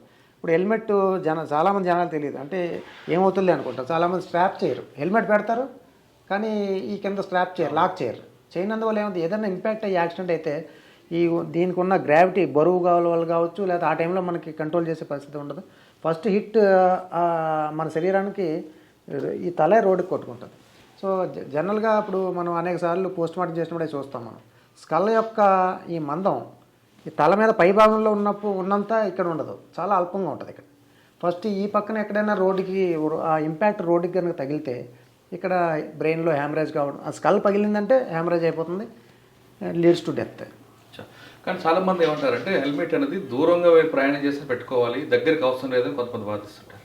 హెల్మెట్కి దూరం దగ్గరతో ఏ విధమైన ఇది లేదు. పడిపోయినప్పుడు మనం ఎంత ఇంపాక్ట్ తోటి రోడ్డుని ఢీకుంటున్నాం లేదా వేరే ఆబ్జెక్ట్ని ఢీకుంటున్నాం అనేది హెల్మెట్ యొక్క కాపాడే ఇదనమాట. అది కూడా హెల్మెట్ కూడా కొన్ని మనం అనేక రకాల యాక్సిడెంట్లు అయినప్పుడు చూసి ఉన్నాం. రోడ్డు మీద ఏదో 150 రూపాయలకి అమ్ముతుంటే హెల్మెట్ తీసుకుంటారు. ఐఎస్ఐ మార్క్ లేనివి కావచ్చు, లేదా నకిలీ ఐఎస్ఐ మార్క్ ఉన్నది కావచ్చు, తీసుకుంటారు 150 రూపాయలు. అది పగిలినప్పుడు, అది ఏదైనా ఇంపాక్ట్ అది జరిగినప్పుడు ఆ హెల్మెట్ కూడా పగిలిపోతుంది, క్యాండిడేట్ కూడా చనిపోతుంది. అంటే బండి స్టార్ట్ అయిన దగ్గర నుంచి హెల్మెట్ పెట్టుకోవాల్సింది. ఖచ్చితంగా పెట్టుకుంటేనే మనకు భద్రత ఉంటుంది. అట్లీస్ట్ శరీరానికి మిగతా ఎక్కడ గాయమైనా సరే మనం ఎక్కువ శాతం బతికే అవకాశం ఉంటుంది. కానీ డ్రైవింగ్ చేస్తున్నా నేను పెట్టుకుంటా, నా వెనక అవసరం లేదు కొంతమంది వాదిస్తుంటారు. అంటే రోడ్డు నుంచి పడిపోయినప్పుడు ఆ సంఘటనలో పడిపోయే వ్యక్తి పిలియన్ రైడర్ పడిపోయాడా లేకపోతే నడిపేవాడు పడిపోయాడా చూడదు. ఆ పడిపోయే వ్యక్తి రోడ్డుని ఎంత తీవ్రంగా ఢీకొంటున్నాడు అనేది అక్కడ ఇష్యూ. మరి కొంతమంది డ్రైవింగ్ చేసుకున్నట్టు పెట్టుకోడు, వెనక్కి కూర్చున్నాడు పెడతారు. అంటే పోలీసులకి ఫోటో తీసినప్పుడు దొరకడానికి ఎవరు పెట్టినా సరే మనకు అదే వర్తిస్తుంది. కానీ డ్రైవింగ్ చేసే వ్యక్తికి కొంతవరకు సేఫ్టీ ఉంటుంది. ఎందుకంటే అతను అట్లీస్ట్ హ్యాండిల్ పట్టుకుని ఉంటాడు, ప్లస్ అతను ఆ కాన్సిక్వెన్స్ని గమనిస్తూ ఉంటాడు. తప్పించుకోవడం కావచ్చు, ఇది కావచ్చు. వెనకాల ఉన్నవాడు గమనించడు, మామూలుగా కొంచెం ఆదమర్పుగా కూర్చొని ఉంటాడు. పడిపోయే అవకాశం వెనకాల వాడికి ఎక్కువ రిస్క్ ఉంటుంది. నేను నా ఫీలింగ్, నా అనుభవం ప్రకారం చూస్తే. హెల్మెట్ పెట్టుకున్న తర్వాత కూడా, యాక్సిడెంట్ అయిన తర్వాత హెల్మెట్ పెట్టుకున్న తర్వాత కూడా కొంతమంది చనిపోతుంటారు. అని చనిపోయిన సందర్భాలు ఉన్నాయి. కానీ హెల్మెట్ పెట్టుకున్న తర్వాత ఎవరు చనిపోయారంటే నాసిరకం హెల్మెట్ ధరించి అది ఒకవేళ ఏదైనా వాహనం క్రష్ చేసుకొని తొక్కుకుంటూ వెళ్ళిపోయింది అనుకోండి, helmet also cannot protect our head. తర్వాత 2, హెల్మెట్ పెట్టుకుని స్ట్రాప్ పెట్టుకోనందువల్ల, ఈ బెల్ట్ పెట్టుకుని లాక్ చేయనందువల్ల పడిపోయినప్పుడు ఆ విసురుకి ఆ ఇంపాక్ట్కి ఈ హెల్మెట్ పక్కకి వెళ్ళిపోతుంది, మనం రోడ్డు మీద పడతాం, లేదా పక్కన వేరే వాహనం వచ్చి మనం ఢీకొడే అవకాశం ఉంటుంది. ఆ రకంగా కూడా చనిపోతారు. సార్ హెల్మెట్ పెట్టుకొని లేదా హెల్మెట్ పెట్టుకోకపోవడం వాళ్ళు చనిపోయిన తర్వాత చనిపోయిన వాళ్ళ కుటుంబాలు ఎవరు చూశారు మీరు? చాలా. ఒకటేనా చెప్పగలరు? అంటే అలానా స్పెసిఫిక్ అని చెప్పలేం. రోడ్ యాక్సిడెంట్లో మనం గమనించిన సందర్భాల్లో హెల్మెట్ పైన కొన్ని సందర్భాలు నేను భారీ వాహనం వెళ్ళిపోయింది అనుకోండి, హెల్మెట్ కూడా కాపాడలేదు. హెల్మెట్ కేవలం మన తల రోడ్డు గుద్దుకొని, లేదా మన తల ఏదన్నా మోటార్ సైకిల్ లాంటి లైట్ వాహనాన్ని గుద్దుకున్నప్పుడు తలకి రక్షణ కల్పిస్తుంది. రన్ ఓవర్ అయిపోతే ఓవరాల్గా తల నుంచి ఏదైనా హెవీ వెహికల్ వెళ్ళిపోయింది అనుకోండి, హెల్మెట్ కాపాడలేదు. ఓకే. కొంతమంది రాంగ్ రూట్లో రావడం వల్ల ఎవరికి ఎక్కువ నష్టం జరుగుతుంది? అంటే రాంగ్ రూట్లో రావడం వల్ల రైట్ రూట్లో వెళ్ళేవాడికి తాను భరోసాగా వెళ్ళిపోతూ ఉంటాడు, ఏదో ఆదమరపుగానో లేదా నాకు ఎవరు అడ్డురారు, నేను రైట్గా పోతున్నాను కాబట్టి. సడన్గా రాంగ్ రూట్లో ఒక వ్యక్తి ఎదురుగా వచ్చి ఇతనికి అకస్మాత్తుగా కనపడేప్పటికీ కన్ఫ్యూజ్ అవుతాడు. కన్ఫ్యూజ్ అవడం వల్ల అతను తప్పించే క్రమంలో, రాంగ్ రూట్ వచ్చేవాడిని తప్పించే క్రమంలో అతను వెళ్తున్న లేన్లోంచి కొంచెం రైట్కి రావచ్చు. వెనకాల నుంచి వచ్చేవాడు ఇతను సడన్గా కొంచెం రైట్కి మళ్ళినందువల్ల అతను తప్పించడానికి ఇతను ఏదో కొంచెం జర్క్ ఇవ్వడమో లేదా సైడ్కి రావడం జరగదు. అప్పటి వరకు సక్రమంగా వెనకాల వచ్చినోడు వేగంగా వచ్చేవాడు ఈయన ఢీకొట్టవచ్చు, లేదా ఆయన వచ్చినోడు హెల్మెట్ రాంగ్ సైడ్ వచ్చినోడికి అవగాహన ఉండి బుద్ధి ఉన్నవాడు ఎవడు కూడా రాంగ్ సైడ్లో రాడు. ఆ బుద్ధి ఉన్న వ్యక్తి అయితే ఈయన కూడా అట్లా రాడు. అలా లేనివాడే వస్తాడు కాబట్టి వాడు వచ్చి ఈయన గుద్దే అవకాశం కూడా ఉంటుంది. సో రాంగ్ సైడ్ వచ్చేవాడు తనంతా తాను ప్రమాదంలో పడే అవకాశం ఉంది. సేమ్ టైం యువతలోని కూడా రైట్ సైడ్లో వచ్చేవాడిని కూడా కన్ఫ్యూజ్ చేసి ప్రమాదానికి గురి చేసే అవకాశం ఉంటుంది. కాకపోతే రాంగ్ సైడ్ వచ్చి వాడు ప్రమాదంలో ఇరుక్కుంటే ఇన్సూరెన్స్ సంస్థలు ఏవి కూడా అతనికి పరిహారం చెల్లించవు. అతను ప్రమాదం గాయపడ్డా లేదా మరణించినా కూడా చట్ట ఉల్లంఘన చేసిన దానికి ఇన్సూరెన్స్ సంస్థలు పరిహారం చెల్లించవు. డ్రంక్ అండ్ డ్రైవ్లో మేము మందు వేసాం కానీ చాలా కంట్రోల్ ఉంటాం, చాలా పర్ఫెక్ట్, పోలీసులకి ఏం నష్టం అని ఒకటి. డ్రంక్ అండ్ డ్రైవ్లో దొరికితే పోలీసులు వెహికల్ సీజ్ చేయకూడదని ఉన్నా కొంతమంది వెహికల్ సీజ్ చేస్తారు. నెంబర్ 2. నెంబర్ 3, వైన్ షాపుల దగ్గర బార్లకి దగ్గరలోనే పోలీసులు డ్రంక్ అండ్ డ్రైవ్ చేస్తుంటారు. ఇంకా తాగడం ఎందుకు, ప్రభుత్వమే తాగమంది కదా మరి కొంతమంది వాదిస్తుంటారు. ఈ మూటికి మీరేం చెప్తారు? అంటే ఇప్పుడు డ్రంక్ డ్రైవ్లో ఇంత తాగితే ఎంత తాగినా నేను కంట్రోల్ తప్పను అని చెప్పడం కరెక్ట్ కదా. అలాగన్నా అది ప్రభుత్వం అనేక రకాలుగా పరిశీలన చేసి మేధావులు అందరూ కూడా, నిష్ణాతులు అందరూ కూడా దానికి ఒక 30 mg/100 ml అనేది ఒక ప్రమాణం నిర్దేశించారు. అంటే ఏ కారణంతో అతను మద్యం సేవిస్తే 30 mg కంటే లోపల ఉంటే లైబిలిటీ లేదు. అదే చట్టమే మనకి మినహాయింపు ఇచ్చింది కదా. తాగాడు కానీ 28 వచ్చింది అనుకోండి, 29, ఈవెన్ 30 వచ్చినా కూడా మన ఆఫీసర్స్ వదిలిపెట్టే అధికారం ఉంది ఆ స్పాట్లో ఉన్న వాళ్ళకి.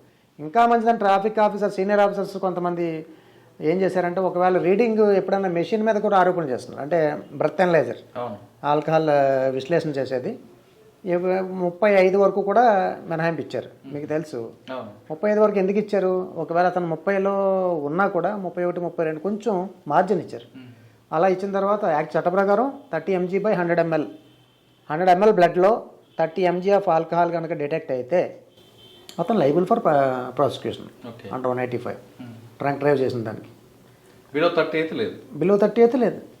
మనం 60, 40, 200 అంటే ఇంకా వాళ్ళు ఎంత మోతాదు మించి సేవించుంటారు మధ్య. వాళ్ళు మేము తాగినా పర్ఫెక్ట్గా ఉన్నాం అంటే పర్ఫెక్ట్గా అంటే నువ్వు కొంతమంది వ్యక్తులు తక్కువ తాగితేనే వాళ్ళు కంట్రోల్ తప్పవచ్చు. కొంతమంది ఎక్కువ శాతం సేవించినా కూడా, మద్యం సేవించినా కూడా అతను బాగానే ఉండొచ్చు.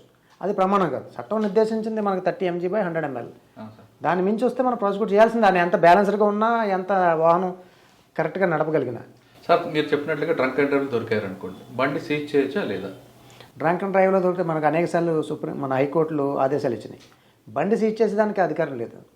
కానీ బండి అతను ఆ తాగిన వ్యక్తి ఎవరైతే ఉన్నాడో అతనే వాహనం నడుపుకుంటూ ముందుకెళ్తే ప్రమాదం జరిగే అవకాశం ఉంది. కాబట్టి ఆ క్షణం, ఆ పట్టుబడిన క్షణం అతను నడపకుండా నిరోధించడానికి మాత్రమే ఇది ప్రయత్నం. అతను కాకుండా ఆ బండిలో ఇంకొక వ్యక్తి, తాగని వ్యక్తి ఎవరన్నా, మద్యం సేవించిన వ్యక్తి ఎవరన్నా ఫిట్గా ఉంటే, డ్రైవింగ్ నడపగలిగేవాడు ఉంటే, లైసెన్స్ కలిగి ఉంటే అతను బండి తీసుకుని వెళ్ళొచ్చు. పంపిస్తారు, ఖచ్చితంగా పంపాలి. కానీ ఈ కేసుకి సంబంధించి కేసు బుక్ చేసిన తర్వాత అతను ఆర్సీ కావచ్చు లేదా డ్రైవింగ్ లైసెన్స్ కావచ్చు, కేసుకి అవసరం కాబట్టి వివరాలు తీసుకోవాలి. కానీ పోలీస్ స్టేషన్ ముందు, ట్రాఫిక్ పోలీస్ స్టేషన్ ముందు పొద్దున్న లెగిస్తాడు, మంగళవారం, శనివారం, ఆదివారం తర్వాత కొన్ని వందల బండ్లు తొక్కుపడి ఉంటాయి. దాని మీద క్రైమ్ నెంబర్ రాసి ఉంటాయి. అంటే అవన్నీ కూడా సీజ్డ్ బండ్లు అనుకోవాలా, లేదు ఆ టైంలో వెనక ఎవరు లేరు అని ఆ బండ్లు పెట్టుకుని అనుకోవాలి? వెనక ఎవరు లేని కారణంగానే బండి పెట్టుకోవడం కూడా మీరు అనుకున్నట్టుగా పోలీస్ ఆఫీసర్లు ఎవరు కూడా హ్యాపీగా ఉంటారు బండి సీజ్ చేయడం. ఎందుకు ఉంటారని చెప్తాను. అంటే ఒక రాత్రి ఒక డ్రంక్ డ్రైవ్ డ్యూటీ చేసిన తర్వాత ఒక ఇన్స్పెక్టర్ గారు లేదా ఏసీపీ టీము అక్కడ ఒక 30 మంది పట్టుబడ్డారు అనుకుందాం. 30 వాహనాలను పోలీస్ స్టేషన్తో అక్కడ స్పాట్ని తరలించడం ఎంత కష్టసాధ్యం అనుకుంటారు. ఆ బండి రావచ్చు, రాకపోవచ్చు, మళ్ళీ ఈడు తీసుకెళ్తే ఏమైనా ప్రమాదం కలగవచ్చు, ఇవన్నీ ప్లస్ ఆ పెట్టుకున్న తర్వాత పోలీస్ స్టేషన్లో బై మిస్టేక్ ఏదన్నా ఒక బండి మిస్ అయింది అనుకోండి, అది చట్ట ప్రకారం మనం అతను రసీదు ఇచ్చి ఉంటాడు అక్కడ స్వాధీనం చేసుకున్నట్టుగా. సో బండి లైబిలిటీ మళ్ళీ వాళ్ళ మీదకి వస్తుంది. కాబట్టి వీలైనంత వరకు కోర్టు ఏ విధంగా ఆదేశాలు ఇచ్చింది, సీనియర్ ఆఫీసర్లు ఏ విధంగా ఆదేశాలు ఇచ్చారు, బండి పట్టుబడ్డప్పుడు డ్రంక్ డ్రైవ్లో ఇంకొక వ్యక్తి నడపగలిగేవాడు, తాగనేవాడు ఎవడైనా ఉంటే వాడికి ఇచ్చి పంపవచ్చు. మాకు కేసు బుక్ చేయడమే కావాలి మాకు. సార్ ఆ కేసులో ఒక వ్యక్తి తాగి దొరికాడు, ఎవరు లేరు, బండి తీసుకొస్తారు, పోలీస్ స్టేషన్ పెడతారు. ఆ సీట్ మీద కానీ ఆ బండి మీద కానీ క్రైమ్ నెంబర్ రాసే అధికారం ఉందా పోలీసులకి? క్రైమ్ నెంబరు రాయడం అంటే దానికి అది పెయింట్తో కొంతమంది రాస్తుంటారు కదా. లేదు, అది ఎఫ్ఐఆర్ అయిన యాక్సిడెంట్ 304 అంటే ఏదన్నా డెత్ ఉన్న కేసులో ఎక్కువ కాలం పడి ఉంటుంది. ఆ కేసు విచారణ రావడానికి సపోజ్ 2023లో ఒక రోడ్డు ప్రమాదంలో ఒక వ్యక్తి మరణించాడు. ఆ మరణించినప్పుడు ఆ బండి బ్రేక్ లేని కారణంగానో, ఫిట్నెస్ లేని కారణంగా, మరొకటి లేని కారణంగానో అది ఇన్వాల్వ్ అయ్యి ఉందనుకోండి ఆ కేసులో. అది కేసు ప్రాపర్టీ కింద ఉంటుంది జనరల్గా. ఆ కేసు ప్రాపర్టీ అలాగే వదిలేస్తే అప్పుడు నమోదు చేసిన ఎస్ఐ, ఆ రైటరు, ఆ సీఏ గారు మారిపోతారు. ఆ బండి ఎందులో ఉంటుందో నెంబర్ ప్లేట్ ఊడిపోవచ్చు, లేకపోతే మరొకటి జరగవచ్చు. అందుచేత గుర్తింపు, ఈజీగా గుర్తింపు కోసం రాస్తారు తప్ప అది డీఫేస్ చేయాలని, అంటే దాన్ని అందం పాడు చేయడం కానీ అలాంటిది ఏముండదు. అచ్చా. జస్ట్ ఏదో ఒక చోట ఒక రాయాలి కాబట్టి అది గుర్తింపు కోసం ఆ నెంబర్ క్రైమ్ నెంబర్ రాస్తారు. ఓకే సార్, 2 సార్లు తాగి దొరికితే లైసెన్స్ క్యాన్సిల్, ఇంకోసారి వచ్చే అవకాశం ఉంటుంది మళ్ళీ అప్లై చేసుకుంటే? అంటే మళ్ళా ఇప్పుడు యాక్చువల్గా ఇప్పుడు మీరు చెప్పినట్టుగా ఒకసారి అయితే దాంతో వదిలిపెడతారు, రెండోసారి అయితే మన ఇక్కడ ఆర్టీఏకి మేజిస్ట్రేట్ గారి ద్వారా లెటర్ పెడతారు. పలానా వ్యక్తి రిపీటెడ్గా అలవాటు ప్రకారం చేస్తున్నాడు కూడా అతను లైసెన్స్ క్యాన్సిల్ చేయమని. అది డ్యూరేషన్ ఉండొచ్చు, 1 year కావచ్చు, లేదా 5 years కావచ్చు, శాశ్వతంగా కూడా ఆయన కోర్టు యొక్క అధికారం అది. కోర్టు ఆర్టీఏకి లెటర్ అడ్రస్ చేస్తే పలానా వ్యక్తి యొక్క లైసెన్స్ పలానా నెంబర్ గల లైసెన్స్ కాపీ పంపిస్తే అని రద్దు చేయమంటారు. అలా రద్దు అయిన లైసెన్స్ అయిన తర్వాత మళ్ళీ అతను పట్టుబడితే అతను తీవ్రమైన శిక్షకు అర్హుడు. ఓకే, కొంతమంది సిగ్నల్ జంప్ చేస్తారు. సిగ్నల్ జంప్ చేస్తున్నప్పుడు నీకేం నష్టం, పోతే నేను పోతాను కదా అని ఆర్గ్యుమెంట్ చేసే వాళ్ళు ఉంటారు. మీరేం చెప్తారు వాళ్ళకి? అంటే సిగ్నల్ జంప్ చేయడం వల్ల ఒక వ్యక్తికి అంటే సిగ్నల్ జంప్ ఎప్పుడు వస్తారు? రెడ్ లైట్ మీదే కదా జంప్ చేసేది. రెడ్ లైట్ వచ్చిందంటే దాని అర్థం ఈయనకి రెడ్ లైట్ వచ్చిందంటే పక్కోడికి గ్రీన్ లైట్ వచ్చినట్టే, లేదా ఇంకో పక్కోడికి గ్రీన్ లైట్ వచ్చినట్టే. మరి ఈయనకి రెడ్ లైట్ వచ్చినప్పుడు ఈయన చచ్చిపోవడానికి సిద్ధమైనా లేకపోతే మరొకటైనా మరి అవతల వాడు రెడీగా లేడు కదా. అవతల వాడి ప్రాణాన్ని ప్రమాదానికి గురి చేసే అవసరం లేదా అవతల వాడిని భద్రత ప్రమాదంలో పడేసే అధికారం ఈయనకి లేదు. కాబట్టి శిక్షార్హుడు అతను. ఆర్గ్యుమెంట్ చేస్తుంటారు కదా? చేస్తారు. అంటే అది మూర్ఖత్వం, మొండితనం. సార్, మీరు ట్రాఫిక్లో పంజాగుట్ట బంజారాలు చేస్తున్నప్పుడు డ్రంక్ అండ్ డ్రైవ్లో ఎక్కువగా అమ్మాయిలు దొరికేవారు, వాళ్ళ యాటిట్యూడ్ ఎలా ఉండేదండి? అంటే కొంతమంది అమ్మాయిలు కదా, అబ్బాయిలు కూడా దొరికేవారు ఎక్కువగా బంజారాల్స్. అంటే వాళ్ళు ఉదాహరణకి కొంతమంది ప్రముఖుల పిల్లలు, కొంతమంది నాయకుల పిల్లలు, కొంతమంది అధికారుల పిల్లలు, వాళ్ళు తెలియని ఇమ్మెచ్యూరిటీతో అంటే అపరిపక్వత గల మానసిక స్థితితో వారి తండ్రి యొక్క హోదా లేకపోతే వాళ్ళు పలానా వాళ్ళ హోదా మేము ఎవరో తెలుసా అని చెప్పి అనేక రకాలుగా మాట్లాడుతూ ఉంటారు. కానీ పోలీస్ ఆఫీసర్కి 9 నెలల ట్రైనింగ్ ఎందుకు ఇచ్చారు అంటే ట్రైనింగ్లో పదే అక్కడ పరిగెత్తి అలా గ్రౌండ్ చుట్టూ 5 రౌండ్లు వేసి రమ్మంటారు, లేకపోతే ఇంకో ఇదంతా కూడా ఓపికను పెంచడం కోసం. ఇప్పుడు అతను తిట్టాడని చెప్పి మేము సీలియన్గా మేము తిట్టాల్సిన అవసరం లేదు. మేము తిడితే అతనికే మాకు తేడా ఉండదు. పోలీస్ ఆఫీసర్కి యూనిఫామ్ వేసుకున్నాం, వీఆర్ సపోజ్ టు. కానీ ఆ ఓపిక ఎంత వరకు ఉంటుందండి? ఒక స్టేజ్ వరకు ఉంటుంది. ఓ స్టేజ్ వరకు ఉంది, కానీ మన చట్టం అధికారం ఇచ్చింది. మన 186 9 o'clock డ్రంక్ అండ్ స్టార్ట్ చేశారు, 11:30 12 అవుతుంది, 12 దాటికి ఎలాగో చేయరు. 12కి లాస్ట్ స్టేజ్లో వచ్చి ఆర్గ్యుమెంట్ చేస్తుంటాడు, ఇరిటేషన్ వస్తుంది. మరి అప్పుడే మీరు కేసు బుక్ చేస్తున్నాం కదా. 186 ఐపీసీ అంటే ప్రభుత్వ అధికారి విధులు నిర్వర్తిస్తున్నప్పుడు అవతల వ్యక్తి అడ్డుకోవడం 186. ఒకవేళ అతను చేంజ్ చేసుకున్నాడు అనుకోండి 353 IPC assaulting A police servant, police officer on duty. Police officer డ్యూటీలో ఉన్నప్పుడు అతను మ్యాన్ హ్యాండిల్ చేస్తే అది ఉంటుంది. సరే, మీకు బాగా గుర్తున్న కేసు చెప్పండి, బాగా ఆర్గ్యుమెంట్ చేసిన కేసు.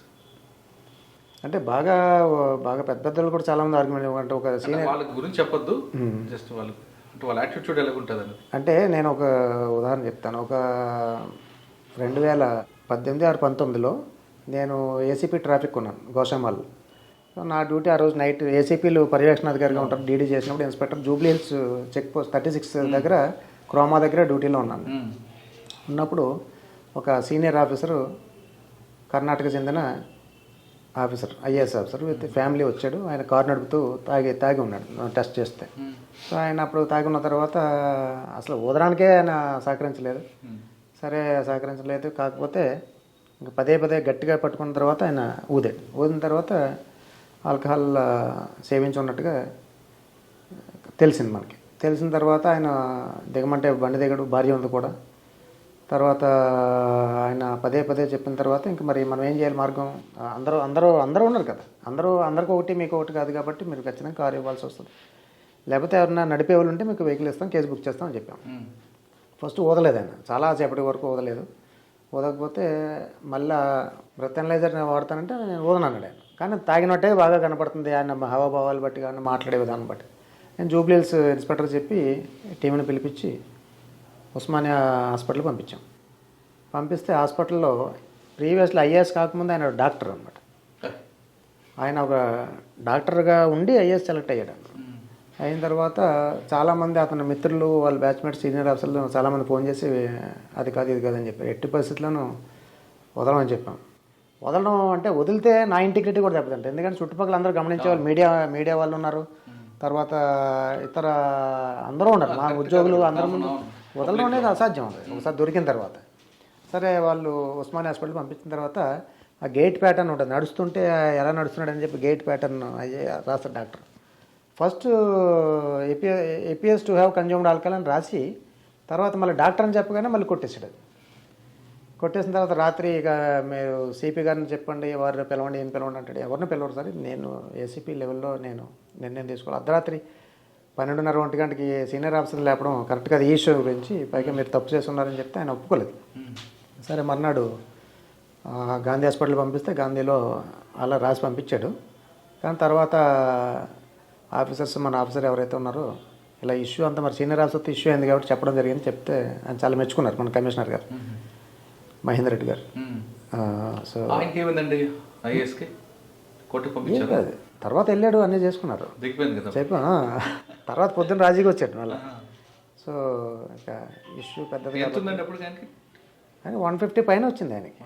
సార్ 30 వరకు ఎగ్జామ్షన్ అంటున్నారు కదా, 30 వరకు ఉండాలని ఏం తాగాలండి? బీరు తాగాల ఒక వ్యక్తి చాలా అంటే అది తాగిన సమయం, తర్వాత తాగిన తర్వాత ఎంతసేపటికి బయటకు వచ్చి ఆయన వాహనం నడిపే అవన్నీ కౌంట్ అవుతాయి. కొంతమంది శారీరక మెటబాలిజం వేరే రకంగా ఉండొచ్చు, బట్ ఎంత అనేది కొంతమందికి తాగకపోయినా వాళ్ళ బాడీలో మీరు అన్నట్లుగా కొన్ని ప్రాబ్లమ్స్ వచ్చి మౌత్ నుంచి వాష్ వస్తుంది, కంపు కొడుతుంది, అది కూడా కౌంట్ అవుతుందా? లేదండి, అది చిన్నదే. ఒకవేళ వచ్చినా అది 5, 10 ఆ రేంజ్లో తప్ప తాగితేనే వస్తుంది. అది మరి కొంతమంది చెప్తారు మీ పొద్దున్న తాగం రాత్రి వరకు రాదు అని అంటారు. అది కరెక్ట్ కదండి.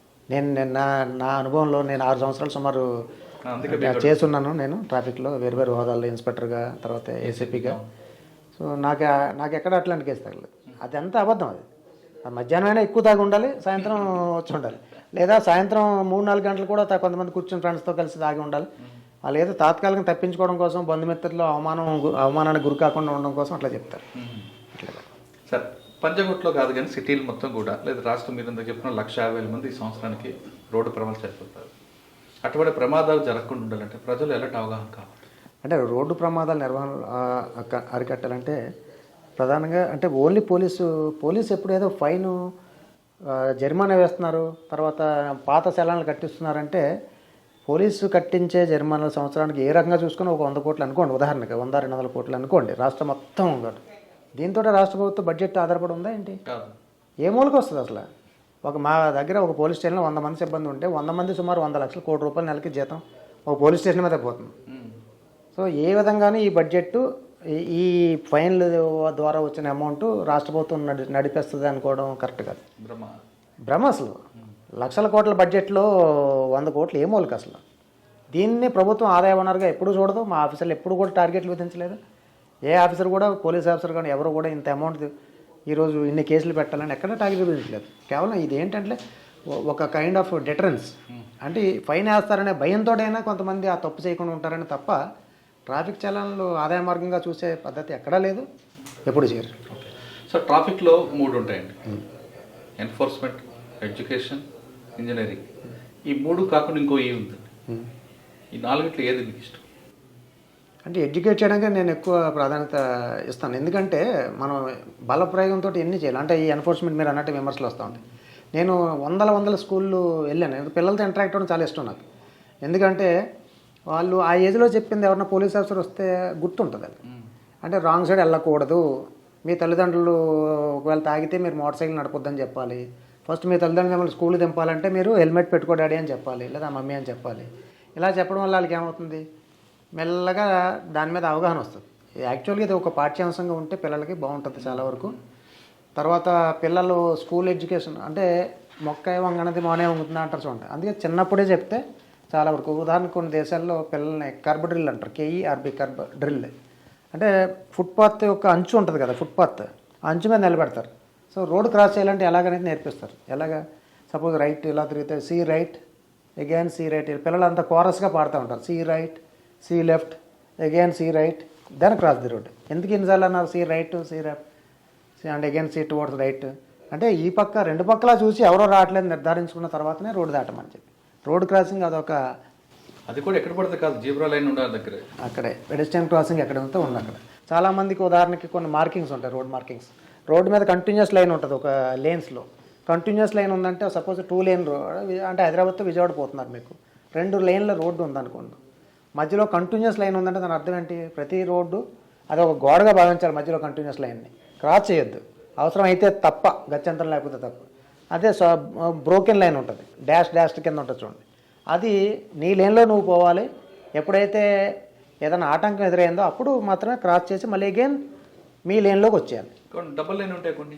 డబుల్ లైన్ ఉంటుంది కొన్ని చోట్ల. డబుల్ ఎలా ఉంటుంది, ఒకటి బ్రోకెన్ లైన్ ఉండి దాని పక్కన 2 అంగుళాల పక్కన కంటిన్యూస్ లైన్ వేస్తారు. ఏ పక్కన కంటిన్యూస్ లైన్ ఉందో వాడు ఆ పక్కన వచ్చే వాహనం వాడు క్రాస్ చేయకూడదు. ఏ పక్కన బ్రోకెన్ లైన్ ఉందో వాడు క్రాస్ చేసి మళ్ళీ ఇటు రావచ్చు. ఎందుకు ఇస్తారంటే ఆ బ్రోకెన్ లైన్ ఈ పక్కన ఇటు పక్కన ఒక విలేజ్ రోడ్ వచ్చి జాయిన్ అవుతుంది. సడన్గా వాడు వచ్చి రోడ్డు మీద పడితే మరి ఇట్లా క్రాస్ చేయకపోతే కష్టం కాబట్టి వాడికి ఇస్తారు అట్లా. లేదా రోడ్డు మీద ఏదైనా చెల్లానో దర్గానో గుడినో ఉంటుంది, అక్కడ ప్రజలు నిలబడి ఉండే అవకాశం ఉంటుంది కాబట్టి అక్కడ ఒక పక్కన బ్రోకెన్ లైన్ ఇస్తారు. ఏ పక్కన అయితే గుడో దర్గా ఏదో ఉంటుందో కొంచెం అవసరమైతే ఇలా క్రాస్ చేసి మళ్ళీ ఈ లైన్లోకి వచ్చేయచ్చు. అదే బాటిల్ నెక్ ఉందని ఎలా తెలుస్తుంది? సపోజ్ బాటిల్ నెక్ ఉంది, మనకి మార్కింగ్ ఉంటాయి కదా. ఇప్పుడు రోడ్ మార్కింగ్స్ అన్నీ కూడా 3 రకాలు ఉంటాయి. రోడ్ సైన్స్ ఓ రౌండ్ ఉందంటే మాండేటరీ అండి. రౌండ్ బోర్డు ఉన్నదాన్ని అన్నీ కూడా మాండేటరీ, చట్ట ప్రకారం ఖచ్చితంగా పాటించి తీరాల్సిందే. అంటే నో ఎంట్రీ, తర్వాత నో పార్కింగ్, నో స్టాండింగ్, ఇవన్నీ కూడా చలాన్ని అట్రాక్ట్ అవుతాయి. అక్కడ కెమెరా ఉంటే కెమెరాలో పడవచ్చు, లేదా పోలీస్ కానిస్టేబుల్ ఉంటే ఎస్ఐ ఉంటే వాళ్ళు అక్కడ జరిమానా విధించవచ్చు. రౌండ్ ఉన్నన్ని మాండేటరీ, వాటిని ఖచ్చితంగా పాటించి తీరాలి. ట్రయాంగిల్ షేప్లో బోర్డ్స్ ఉంటాయి, సైన్స్ ఉంటాయి. ఈ ట్రయాంగిల్ ఉన్నవి ఏంటి, సపోజ్ రైల్వే ఇది ఉందండి, ఏదన్నా అండర్ పాస్ ఉంది, అక్కడ గడ్డర్ ఉంటుంది, హైట్ 5 మీటర్స్ అని ఇస్తారు ఉదాహరణకి. అంటే ఆ 5 మీటర్స్ దాటిన వాహనం అందులో వెళ్తే ఇరుక్కుంటావు. పాటిస్తే మంచిది, పాటించకపోతే నీకు ప్రమాదం అనేది కాషనరీ సింబల్స్ అన్నీ కూడా కాషనరీ, దీనికి జరిమానా ఉండదు. అలాగే స్పీడ్ బ్రేకర్ ఉందనుకోండి, ఇలా సింబల్ ఉంటుంది దాంట్లో. అంటే నువ్వు పాటిస్తే జాగ్రత్త, లేకపోతే సేఫ్గా ఉంటావు, లేకపోతే లేదు. అలాగే నేరో రోడ్డు, మీరు చెప్పిన నేరో రోడ్డుకి ఇలా కన్వర్ట్ అయ్యి 2 మీసాలు మన బ్రాకెట్స్ ఉంటాయి చూడండి, ఆ టైప్ పడతారు. అంటే నేరో రోడ్ ఈ హెడ్, నీ ముందు నేరోగా ఉంది, జాగ్రత్తగా వెళ్ళమని చెప్పి ఇలా డిఫరెంట్. స్క్వేర్ షేప్ ఉంటుంది. స్క్వేర్ షేప్స్ అన్నీ కూడా ఇన్ఫర్మేటరీ. అంటే ఒక హాస్పిటల్ మంచం వేసి ఉంటుంది, ఒక సింబల్ ప్లస్ వేసి ఉంటుంది. అంటే దాని సమీపంలో ఆ సౌకర్యం ఉంది, వైద్య సౌకర్యం, పెట్రోల్ బంక్ ఉంది, లేకపోతే ఇట్లాంటి కొన్ని పిల్లలు పరిగెడుతున్నారంటే నియర్బై స్కూల్ ఉందని అర్థం. ఇట్లాంటివన్నీ. బ్లాక్ స్పాట్ ఉన్నారనే విషయం తెలుస్తుంది. అంటే బ్లాక్ స్పాట్ ఉంటే మనకు ముందు నుంచే ఇప్పుడు ఈ హెయిర్ పిన్ బెండ్ హెడ్ అని, ఇలా హెయిర్ పిన్ బెండ్, ఇలా డిఫరెంట్ సింబల్స్ ఉంటాయి ఆ బ్లాక్ స్పాట్ ఉన్న చోట. లేకపోతే ఇప్పుడు డేంజర్ జోన్ హెడ్, తర్వాత యాక్సిడెంట్ ప్రోన్ అని క్లియర్ బోర్డులు ఉంటాయి.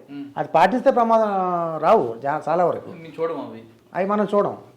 ఇప్పుడు రోడ్డు స్పీడ్ లిమిట్ ఉంది ఉదాహరణకి, రౌండ్ ఉంది, రౌండ్ 100 అని వేస్తుంది ఓఆర్ఆర్ మీద, ఇప్పుడు 120 అయింది. ఇప్పుడు ఆ 120 దాటితే ఎక్కడో కెమెరా ఉంటుంది మీకు, ఆ 120 దాటితే స్పీడ్ గా పెడతారు. 123 కిలోమీటర్స్ వస్తే మీకు 1000 రూపాయలు చలాన్ వస్తుంది.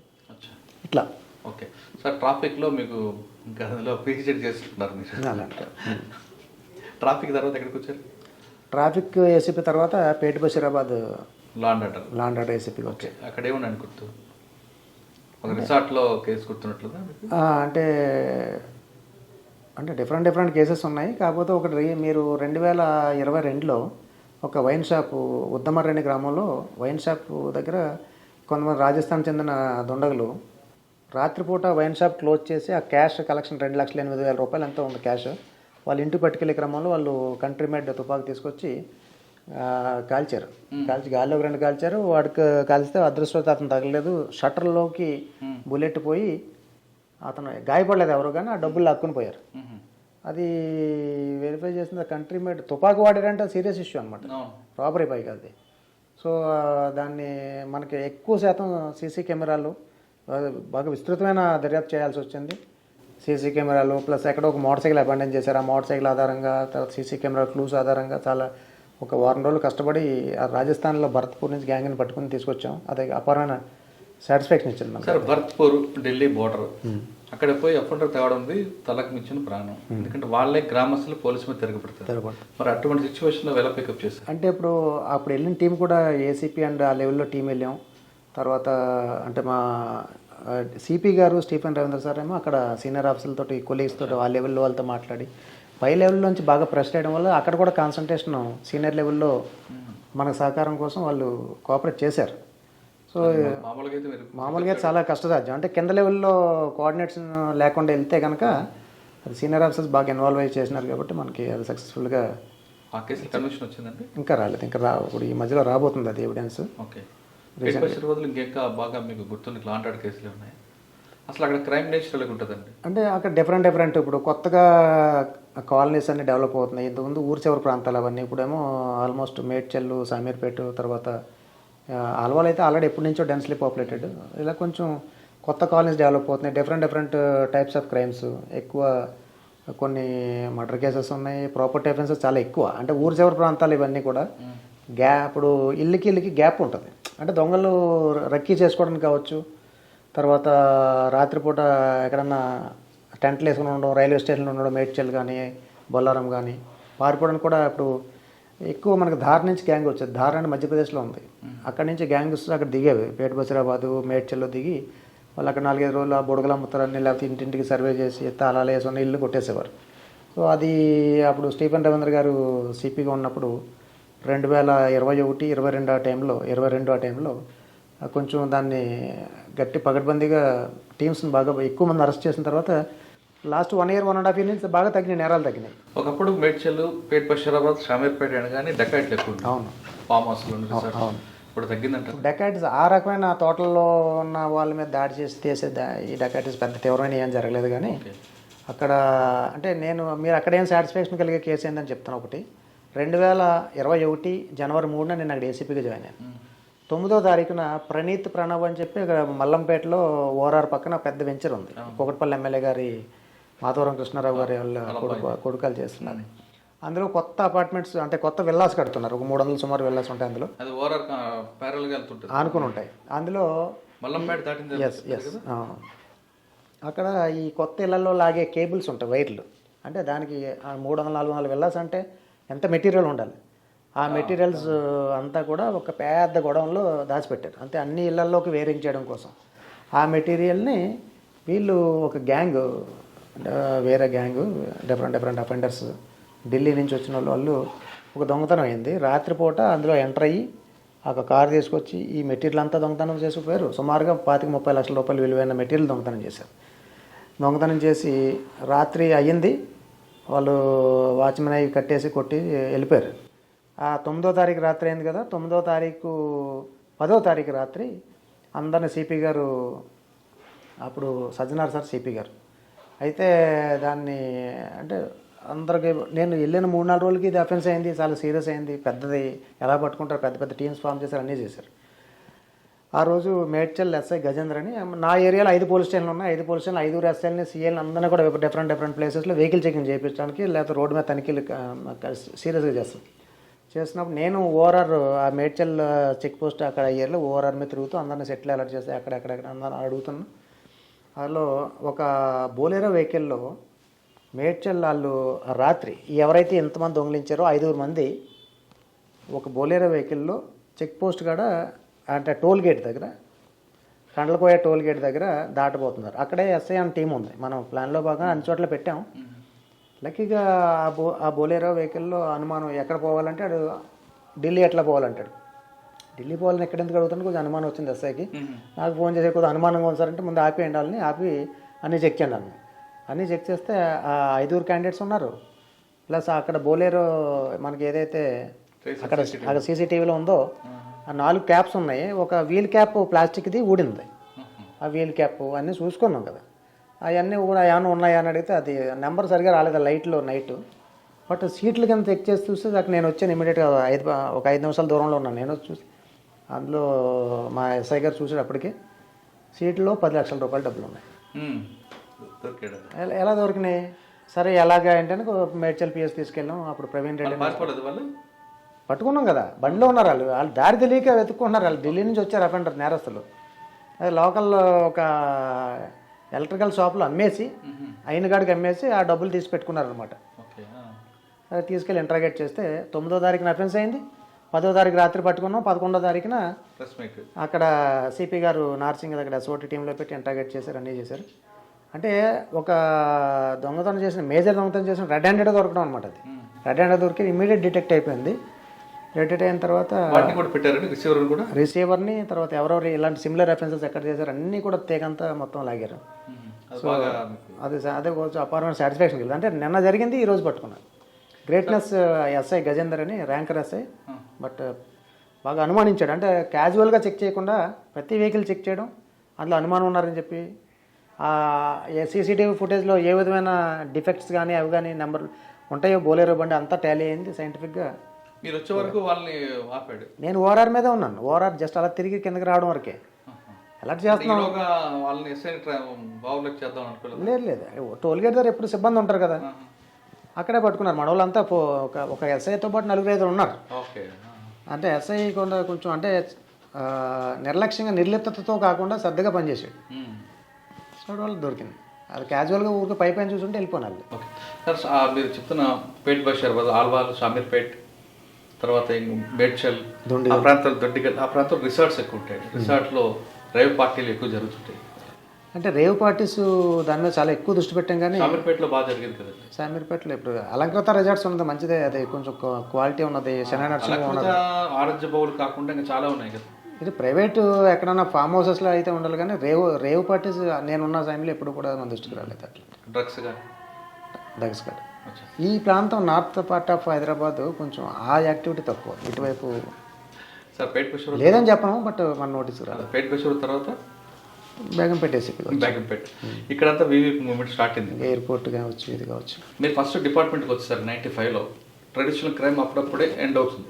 తర్వాత వైట్ కాలర్ అఫెన్స్ సిసిఎస్లో, ఇప్పుడు సైబర్ క్రైమ్.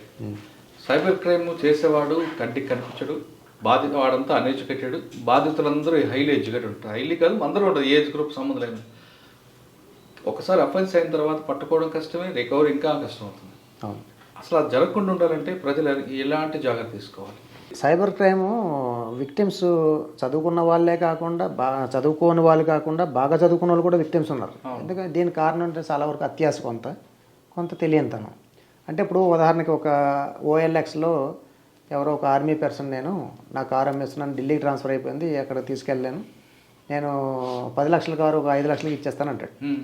5 లక్షలకి ఇచ్చేస్తానంటే కొనుక్కునే వ్యక్తి కనీసం ఫిజికల్గా కారు చూసుకోవాలి, దాని ఫిట్నెస్ కావచ్చు, ఇది కావచ్చు, పర్సన్ కలవాలి, చేయాలి. అందులో ఏదో లింక్ పెడతాడు, అతను మాట్లాడితే వీళ్ళు కాంటాక్ట్ చేసుకుంటారు. చేసిన తర్వాత ఏమీ చూడకుండా నాకు 5 లక్షలు కదా, ముందు ఒక ₹1,00,000 అడ్వాన్స్ వేయమంటాడు. అడ్వాన్స్ వేయమంటే ఈ క్యాండిడేట్ ముందు వెనక చూడకుండా, బండి చూసుకోకుండా, కొనాలని నిర్ధారణ చేసుకోకుండా ఫస్టే తక్కువకి వస్తుందని ఆశతోటి ఓ ₹1,00,000 ఇమీడియట్ ట్రాన్స్ఫర్ చేస్తారు. కానీ ఈ డబ్బు ఎక్కడ పోతుంది, మీరు పట్టుకోవచ్చు కదా అంటారు. ఎందుకు పట్టుకోలేరంటే కొంతమంది కొన్ని రాష్ట్రాలు, ఇప్పుడు జార్ఖండ్, జామ్తారా ఇవన్నీ ఉన్నాయి కదా, ఈ రాజస్థాన్లో భరత్పూర్, కొన్ని ప్రాంతాల్లో సైబర్ క్రైమ్ చాలా ఫేమస్. ఈ నెట్ఫ్లిక్స్లో ఇది కూడా వచ్చింది, జామ్తారా సిరీస్ కూడా వచ్చింది. వీళ్ళు ఏం చేస్తారంటే కొంతమంది సైబర్ మోసగాళ్ళు, కొంతమంది గ్రామీణ ప్రాంతాల్లో రైతులు, కూలీలు అలాంటి వాళ్ళు పెద్ద విజ్ఞానం లేని వాళ్ళని వాళ్ళ బ్యాంక్ అకౌంట్ ఓపెన్ చేపిస్తారు. బ్యాంక్ అకౌంట్ ఓపెన్ చేసిన తర్వాత ఒక డెబిట్ కార్డు వస్తుంది, ప్లస్ వాళ్ళకు ఒక ఫోన్ నెంబర్ ఇప్పిస్తారు. ఫోన్ నెంబరు, ఆ క్రెడిట్ కార్డు వాళ్ళకి ఒక ₹5, ₹5,000, ₹10,000 ఇచ్చేసి అది తీసుకుంటాడు. తీసుకున్న తర్వాత ఈ మోసగాడు ఎవరైతే ఉన్నాడో ఈ ట్రాన్సాక్షన్, ఇప్పుడు ఒక వ్యక్తి మోసపోతే ఈ ట్రాన్సాక్షన్ జరిగిన ఫ్రాడ్యులెంట్ ట్రాన్సాక్షన్ జరిగిన అమౌంట్ ఈ అకౌంట్లో పడుతుంది. ఎవరో రైతు దగ్గర, కూలీ దగ్గర కొంటారు కదా, అమ్మాయికడి దగ్గర, ఆ అకౌంట్లో పడుతుంది. దానికి అలర్ట్ ఎవరి ఫోన్కి వస్తుంది? ఆ ఫోన్కు సిమ్ కార్డు కూడా వీడికే వస్తుంది. ఆ సిమ్ము డెబిట్ కార్డు తీసుకున్నాడు కదా, ఆ అలర్ట్ రాగానే టింగ్ మని మోగ్గానే ఆడు ఎక్కడో రెడీగా ఉంటాడు. రెడీగా ఉంటే అది ఆ డెబిట్ కార్డు కూడా ఆడి దగ్గర ఉంటుంది. స్వైప్ చేస్తాడు. స్వైప్ చేసిన తర్వాత 2 సార్లు 3 సార్లు చేసేస్తారు. రోజు ₹1,00,000 అయితే వచ్చేస్తుంది కదా. ఇప్పుడు తీసుకున్న తర్వాత ఆ కార్డు, ఆ ఫోన్ 2 తీసి పడేస్తాడు. మనం దర్యాప్తులో భాగంగా వెళ్తే అసలు మోసగాడు దొరకడు. ఈడాడు అమాయకుడు, దీనస్థితిలో ఉన్న కూలీ కావచ్చు, లేకపోతే రైతు కావచ్చు, ఆవిడ దొరుకుతాయి మనకి. అక్కడ వీళ్ళని అరెస్ట్ చేయడానికి మళ్ళీ మనకి ఇబ్బంది వస్తుంది. అంటే అతను ఏమీ తెలియదు వాడికి. సో ఇలాగ కొంతమంది నుంచి 50-100 మంది నుంచి ఇలా తీసుకొని సిమ్ కార్డు ఇచ్చిన వ్యక్తి దొరుకుతాడు కదా, ఎవరి ద్వారా ఆయన దగ్గరకు వచ్చిందో సిమ్ కార్డు. అదే చెప్తున్నాను, సిమ్ కార్డు కూడా మోసమే. ఇప్పుడు సిమ్ కార్డ్ కాదు, డెబిట్ కార్డ్ అయినా ఇప్పుడు ఏ అనే వ్యక్తి బి అనే వ్యక్తి తీసుకున్నాడు అనుకోండి, బి అనే వ్యక్తికి అడిగితే చెప్తారు కదా ఏ అనే వ్యక్తి ఇచ్చాడని. సిమ్ కార్డు ఆడుతూ ఎవరు అది ఏం చేస్తారు, అలర్ట్ ఇప్పుడు ఓపెన్ చేయించినప్పుడు ప్లాన్ చేస్తారు. మోసగాడు రైతు దగ్గర చెప్పిన అమాయకుడి దగ్గర అకౌంట్ ఓపెన్ చేపిస్తాడు. అలర్ట్ ఈడు ఏదో సెలెక్ట్ చేసుకున్న నెంబర్కి అలర్ట్ పెట్టించేలా చేస్తాడు. అంటే కరెక్టే, అకౌంట్ ఓపెన్ చేస్తున్నప్పుడు ఆ వ్యక్తి ఎవరో ఆ అమ్మాయికి అనుకుందామండి, ఆ విధంగా ఓపెన్ చేసినందుకు గాను ఆ రైతుకు డబ్బులు ఇస్తారట కదా. అదే అంటున్నాను కదా, అతను సిమ్ కార్డ్ డెబిట్ కార్డు తీసుకుంటారు. ఇందులో దోచుకున్న డబ్బులు ఆయన కూడా షేర్ అవుతుందా? ఎవరు అలాగే, చాలా తక్కువ శాతం అది. ఇప్పుడు వీడికి 5,000 ఇచ్చేసి ఆ కార్డు డెబిట్ కార్డు తీసుకుంటాడు. ఈ డబ్బులు వచ్చినాయి కొంత తక్షణం 5,000 వచ్చినాయి కదా. అంటే నాకు కొంతమంది మాట్లాడిన ఇంటరాక్ట్ చేసిన తర్వాత వచ్చిన అనుభవం అది. 5,000 వాడి మిగిలేదు, 5,000 ఇచ్చేస్తే డెబిట్ కార్డు ఇచ్చేస్తాడు వాడికి. ఇంక ఈ డబ్బులు ఏం వేసుకోడాడు వాడు మెసేజ్ వస్తుంది, వాడు నడుపుకుంటాడు. వాడి మెసేజ్ వస్తుంది. ఒకసారి ఒక ₹1,00,000 2 లక్షలు ట్రాన్సాక్షన్ అయింది అనుకోండి, ఒక రోజు 2-3 మోసాలు అందులో పడతాయి. మనం ఎలక్ట్ అయ్యే లోపల వాడు విత్డ్రా చేసేస్తాడు. తీసేసి ఆ అకౌంట్ని, ఆ డెబిట్ కార్డ్ని ఎక్కడో చింపడేస్తాడు. ఆ రోజుతో ఆ అకౌంట్ టోటల్ డెడ్.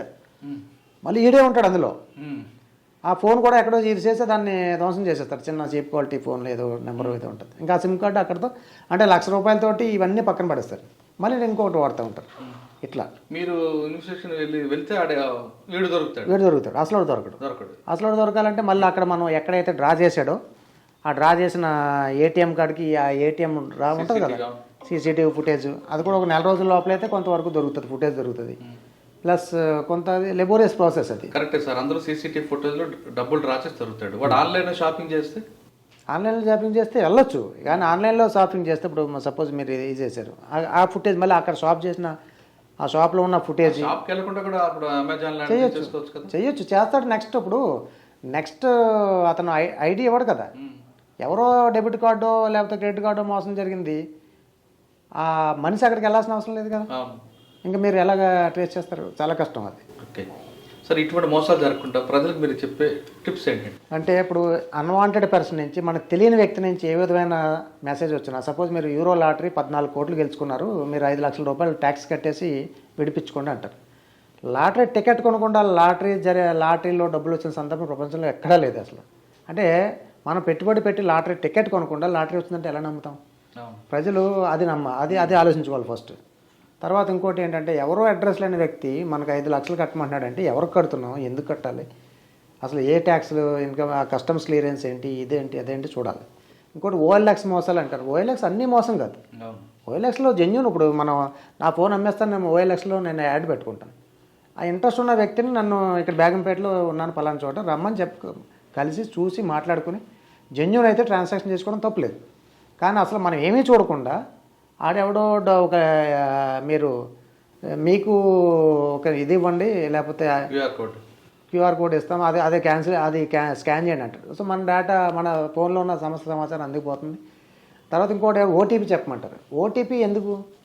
ఓటీపీ మన అకౌంట్లో డబ్బులు పడాలంటే ఓటీపీ అవసరం లేదు ఎవరికి కూడా. ఓటీపీ మన అకౌంట్లో డబ్బులు బయటకు పంపాలంటే ఓటీపీ అవసరం, అంతే కదా. మన అకౌంట్లోంచి బయటికి నంబర్ ఇంకొకరు ఎవరైనా ట్రాన్సాక్షన్ మనం పూర్తి చేయాలంటే ఓటీపీ చెప్తే అది ఓపెన్ అవుతుంది, ఓటీపీ ఎంటర్ చేస్తే. అంతేగాని వాడెవడో మోసం చేసి మీ ఓటీపీ చెప్పండి అని అడుగుతాడు, చెప్పేస్తున్నారు ఓటీపీ. సార్, ఇవి కాకుండా కరెంట్ బిల్ కట్టలేదు, కరెంట్ ఆఫీస్ ఫోన్ చేస్తున్నాం అని కొంతమంది ఫోన్ చేస్తుంటారు. ఏ వ్యక్తి ఇప్పుడు ఈవెన్ బ్యాంక్లో, అదే మీరు చెప్పింది కూడా చెప్తాను, కేవైసీ అప్డేట్ చేసుకోండి, లేకపోతే మీ బ్యాంక్ అకౌంట్ స్తంభించిపోతుంది, ఫ్రీజ్ అయిపోద్ది అంటారు. ఏ బ్యాంకు కూడా మీరు ఫోన్లోనో మెసేజ్లోనో పంపించి మీరు వచ్చి కేవైసీ అప్డేట్ చేసుకోమని చెప్పరు. ఒకవేళ ఏమైనా ఇంపార్టెంట్ అయితే బ్యాంకుకి వెళ్ళి, బ్యాంక్ యొక్క అఫీషియల్ వెబ్సైట్లో కానీ లేదా బ్యాంకుకి వెళ్ళి ఫిజికల్గా తెలుసుకొని కేవైసీ అప్డేట్ చేసుకోవాలి. తర్వాత కొంతమంది ఎనీడెస్క్ యాప్ అని ఒకటి ఉన్నాయి. ఎనీడెస్క్ యాప్ అంటే మనకి ఏదన్నా వివరాలు కావాలంటే ఎంక్వైరీలకి ఎనీడెస్క్ యాప్ వాడుతున్నాం. కానీ అన్నిటికీ ఎనీడెస్క్ యాప్ ఏం పూర్తిగా చెడ్డదు కాదు. ఎనీడెస్క్ యాప్ డౌన్లోడ్ చేసుకోమని చెప్తాడు. అందులో almost fill in the blanks లాగా ఫామ్స్ వస్తూ ఉంటాయి. అందులో తెలుసో తెలియక మన ఏటీఎం కార్డు, దాని వెనకాల ఉన్న సివివి నెంబర్ కావచ్చు, ఇవి కావచ్చు, అన్నీ ఎంటర్ చేస్తాం. అన్నీ ఎంటర్ చేశాక పాస్వర్డ్ మళ్ళీ ఇది వస్తుంది, మీకు మన ఓటీపీ వస్తుంది. ఓటీపీ కూడా చెప్పమని చెప్తాం మనం.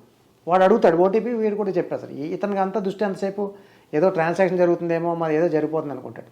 ఈ డేటా అంతా వేరే వాడు తస్కరిస్తున్నాడు అనే సంగతి తెలియదు. అంచేత ఎప్పుడైనా గూగుల్లో సెర్చ్ చేసేప్పుడు, గూగుల్లో సెర్చ్ చేస్తే మనం ఏం సెర్చ్ చేస్తున్నామని వాచ్ చేసే వేరే సైబర్ నేరగాళ్ళు రెడీగా ఉంటారు. అందుకే సెర్చ్ చేసినప్పుడే మన ఫోన్ వస్తూ ఉంటుంది. ఆ ఫోన్ నుంచి వచ్చిన వ్యక్తి ఏదో చెప్తాడు అది నమ్మొద్దు 80%. అఫీషియల్ వెబ్సైట్లోకి, సేఫ్గా ఉన్న వెబ్సైట్లోకి వెళ్ళి మనం లాగిన్ చేసి కన్ఫర్మ్ చేసుకుని 1-4 సార్లు కన్ఫర్మ్ చేసుకున్న తర్వాత ట్రాన్సాక్షన్ చేయాలి. గూగుల్లో వచ్చిన ప్రతి సమాచారం కరెక్ట్ కాదు. ఓకే సార్, ఫైనల్గా చెప్పండి, ఈ డిపార్ట్మెంట్లో వచ్చే వాళ్ళకి మీరు ఇచ్చే మెసేజ్ ఏంటంటే? అంటే పోలీస్ డిపార్ట్మెంట్లో వస్తే, అంటే ఇది బాగా వేరే డిపార్ట్మెంట్లో ఉద్యోగాలతో పోలిస్తే ఇది మనకి టైము ఇలాగేదో మన లిమిటెడ్గా పొద్దున్న 10ంటికి వస్తాను, సాయంత్రం 5ంటికి వెళ్ళిపోతాను అంటే కుదరదు. ఇంకోటి అనేక రకాల కష్ట నష్టాలు కోర్చి రావాల్సి ఉంటుంది. అంటే పూర్తిగా సేవ చేద్దాం అనుకుని ఉంటే, అంటే ఎలాంటి కష్టాలను తట్టుకొని నేను చేస్తానని చెప్పి లిమిటెడ్ వర్కింగ్ అవర్స్ అయితే ఉండవు. నేను ఒక 29 సంవత్సరాల సర్వీస్ కంప్లీట్ చేశాను. ఈ టైంకి రా, ఈ టైం పొమ్మని చెప్పి ఎప్పుడూ లేదు. అంటే ఎంత చేసినా ఇది కొంచెం ఇంకా తక్కువే, ఇంకా టైం సరిపోదు మనకి. ప్రజలకి ఆ అవసరాలు, తర్వాత వాళ్ళకి అవసరం నిరంతరం ఎనీ టైం 24 గంటలు ఎప్పుడైనా అవసరం పడవచ్చు. అందుచేది ఎల్లవెల్ల అందుబాటులో ఉండాల్సిన ఉద్యోగం. సో ఇది సిద్ధపడినప్పుడు మాత్రమే యువత ఇందులోకి రావాలి. వచ్చినా కూడా మనం ఏదో ఒక కొంచెం అంటే నువ్వు 100కి 100 నేను కూడా చెప్పినా అది సేవ చేయాలంటే అది కరెక్ట్ కాదు. నేను పూర్తిగా వచ్చిన ఫస్ట్ ప్రధానంగా నాకు ఫస్ట్ ఉపాధి కావాలి. ఫస్ట్ అది చేసుకుంటూనే కొంచెం సర్వీస్ చేయాలనే మోటో ఉండాలి. ఒక 50% మన స్వార్థం కూడా అవసరం. మరి జీతం లేకుండా అయితే పని చేయలేం కాబట్టి అది వాస్తవం. అది ఉంటూ కొంచెం సర్వీస్ చేయాలనే మోటో ఉంటే ఇంతకు మించిన మంచి ఉద్యోగం లేదు. కానీ పోలీసుల కరప్షన్ గురించి మీరు ఏమంటారు? అంటే కరప్షన్ అదే అక్కడ ఇప్పుడు కరప్షన్ అనేది ఒకవేళ కనుక ఒక వ్యక్తి అదే పనిగా కరప్షన్ చేయాలనుకుని వస్తే అది ఏదో రోజు ఒక కాలు ఇంట్లో ఒక కాలు జైల్లో ఉంటుంది. దానికి సిద్ధపడే రావాల్సి వస్తుంది. ఎందుకంటే అందరూ ఏ వ్యక్తి కూడా ఇప్పుడు పోలీసులో ఒకటి ఉంది, మనం చేసే ఏ హెల్ప్ కూడా వ్యక్తికి బెనిఫిట్ కలగదు. అంటే కనపడని బెనిఫిట్ ఉంటుంది. అంటే ఒక వ్యక్తిని ఏమంటాడు ఈ పోలీస్ ఆఫీసర్, నిన్ను జైలుకి వెళ్లకుండా కాపాడేని అంటాడు, కానీ అతనికి ప్రతిఫలం కనపడదు. అదే వేరే చోట్ల వేరే డిపార్ట్మెంట్లో ఉండదు. కొన్ని డిపార్ట్మెంట్స్లో ఉదాహరణకి ఎక్సైజ్ డిపార్ట్మెంట్ ఉంది, వాళ్ళు ఏదైనా బెనిఫిట్ చేస్తే అతనికి వ్యాపార రూపంలోనే ఏదో లబ్ధి కలుగుతుంది. ఇక్కడ అలా ఉండదు. కేసులో తప్పించానను, లేకపోతే బెయిల్ ఇవ్వకుండా దాంట్లో బెయిల్ ఇచ్చానను, లేకపోతే జైలుకి పంపాల్సిన దాంట్లో ఇక్కడ బెయిల్ ఇచ్చానని చెప్పి అలా చెప్తారు. కాబట్టి ఆ వ్యక్తికి ఏ విధంగా సాటిస్ఫాక్షన్ ఉండదు. అది ఇద్దరు వ్యక్తులు కూడా సంతూర్పరచడం కూడా పోలీస్ డిపార్ట్మెంట్ కాదు. ఒక పోలీస్ డిపార్ట్మెంట్కే ఈ పక్కన మధ్యలో పోలీస్ అధికారి అనుకుంటే ఈ పక్కన ఫిర్యాదుదారుడు ఉంటాడు, ఈ పక్కన నేరస్తుడు ఉంటాడు. ఈయనకి చేశాడని ఈయన మీద అనుమానం, ఈయనకి చేశాడని ఈయనకి అనుమానం. కాబట్టి వేరే ఏ డిపార్ట్మెంట్కి ఇద్దరితో లేదు. ఎక్సైజ్ డిపార్ట్మెంట్ వైన్ సపోర్ట్, తర్వాత రెవెన్యూ సంబంధించిన పౌరుడు రెవెన్యూ డిపార్ట్మెంట్. ఈ ఒక్కదానికే రెండు పక్కల పార్టీస్ ఉంటారు. కాబట్టి అందరినీ సంతృప్తిపరచలేం. అయినా అందరినీ సంతృప్తిపరచాల్సిన అవసరం కూడా మనకు లేదు. మనం ఎంత సంతృప్తితో పనిచేస్తున్నామో మనకి ముఖ్యం. వీలైనంత వరకు మనకు మానసిక సంతృప్తి కలిగే విధంగా పనిచేస్తే సరిపోద్ది ఆటోమేటిక్గా. అంటే ప్రచారం చేసుకోవాలని అవసరం లేదు, మన వర్కే మనకు ప్రచారం చేసి పెడతాం. మనలో అమాయకత్వం, మనలో అత్యాసే సైబర్ క్రిమినల్స్ పాట పౌరంగా అంటున్నారు రామలింగరాజు గారు. ఖచ్చితంగా గుర్తు తెలియని వ్యక్తులు ఎవరు ఫోన్ చేసినా, లేదు వాళ్ళ పంపిన లింక్ని క్లిక్ చేస్తే మీ డబ్బులు పోవడం ఖాయం, తర్వాత లబోదిబ్బు అంటూ పోలీస్ స్టేషన్ రావడం ఇంకా ఖాయం. కాబట్టి ముందుగానే మీకు అన్నోన్ పర్సన్ అంటే గుర్తు తెలియని వ్యక్తులు ఎవరు ఫోన్ చేసినా, లేదు వాళ్ళ లింకులు పంపినా, అటువంటి లింకులు కానీ లేదా ఇంకో వేరేగా వీడియో కాల్ చేసిన గుర్తు తెలియని వ్యక్తులు మీరు ఎటువంటి పరిస్థితుల్లో ఓపెన్ చేయొద్దంటూ రామలింగరాజు గారు చెప్తున్నారు. ఇది ఈ వారం రామలింగరాజు గారితో ఎక్సలెంట్ ఇంటర్వ్యూ. వచ్చే వారం మరో విషయం మళ్ళీ కలుద్దాం. అందరికీ నమస్తే. Thank you sir. Thank you.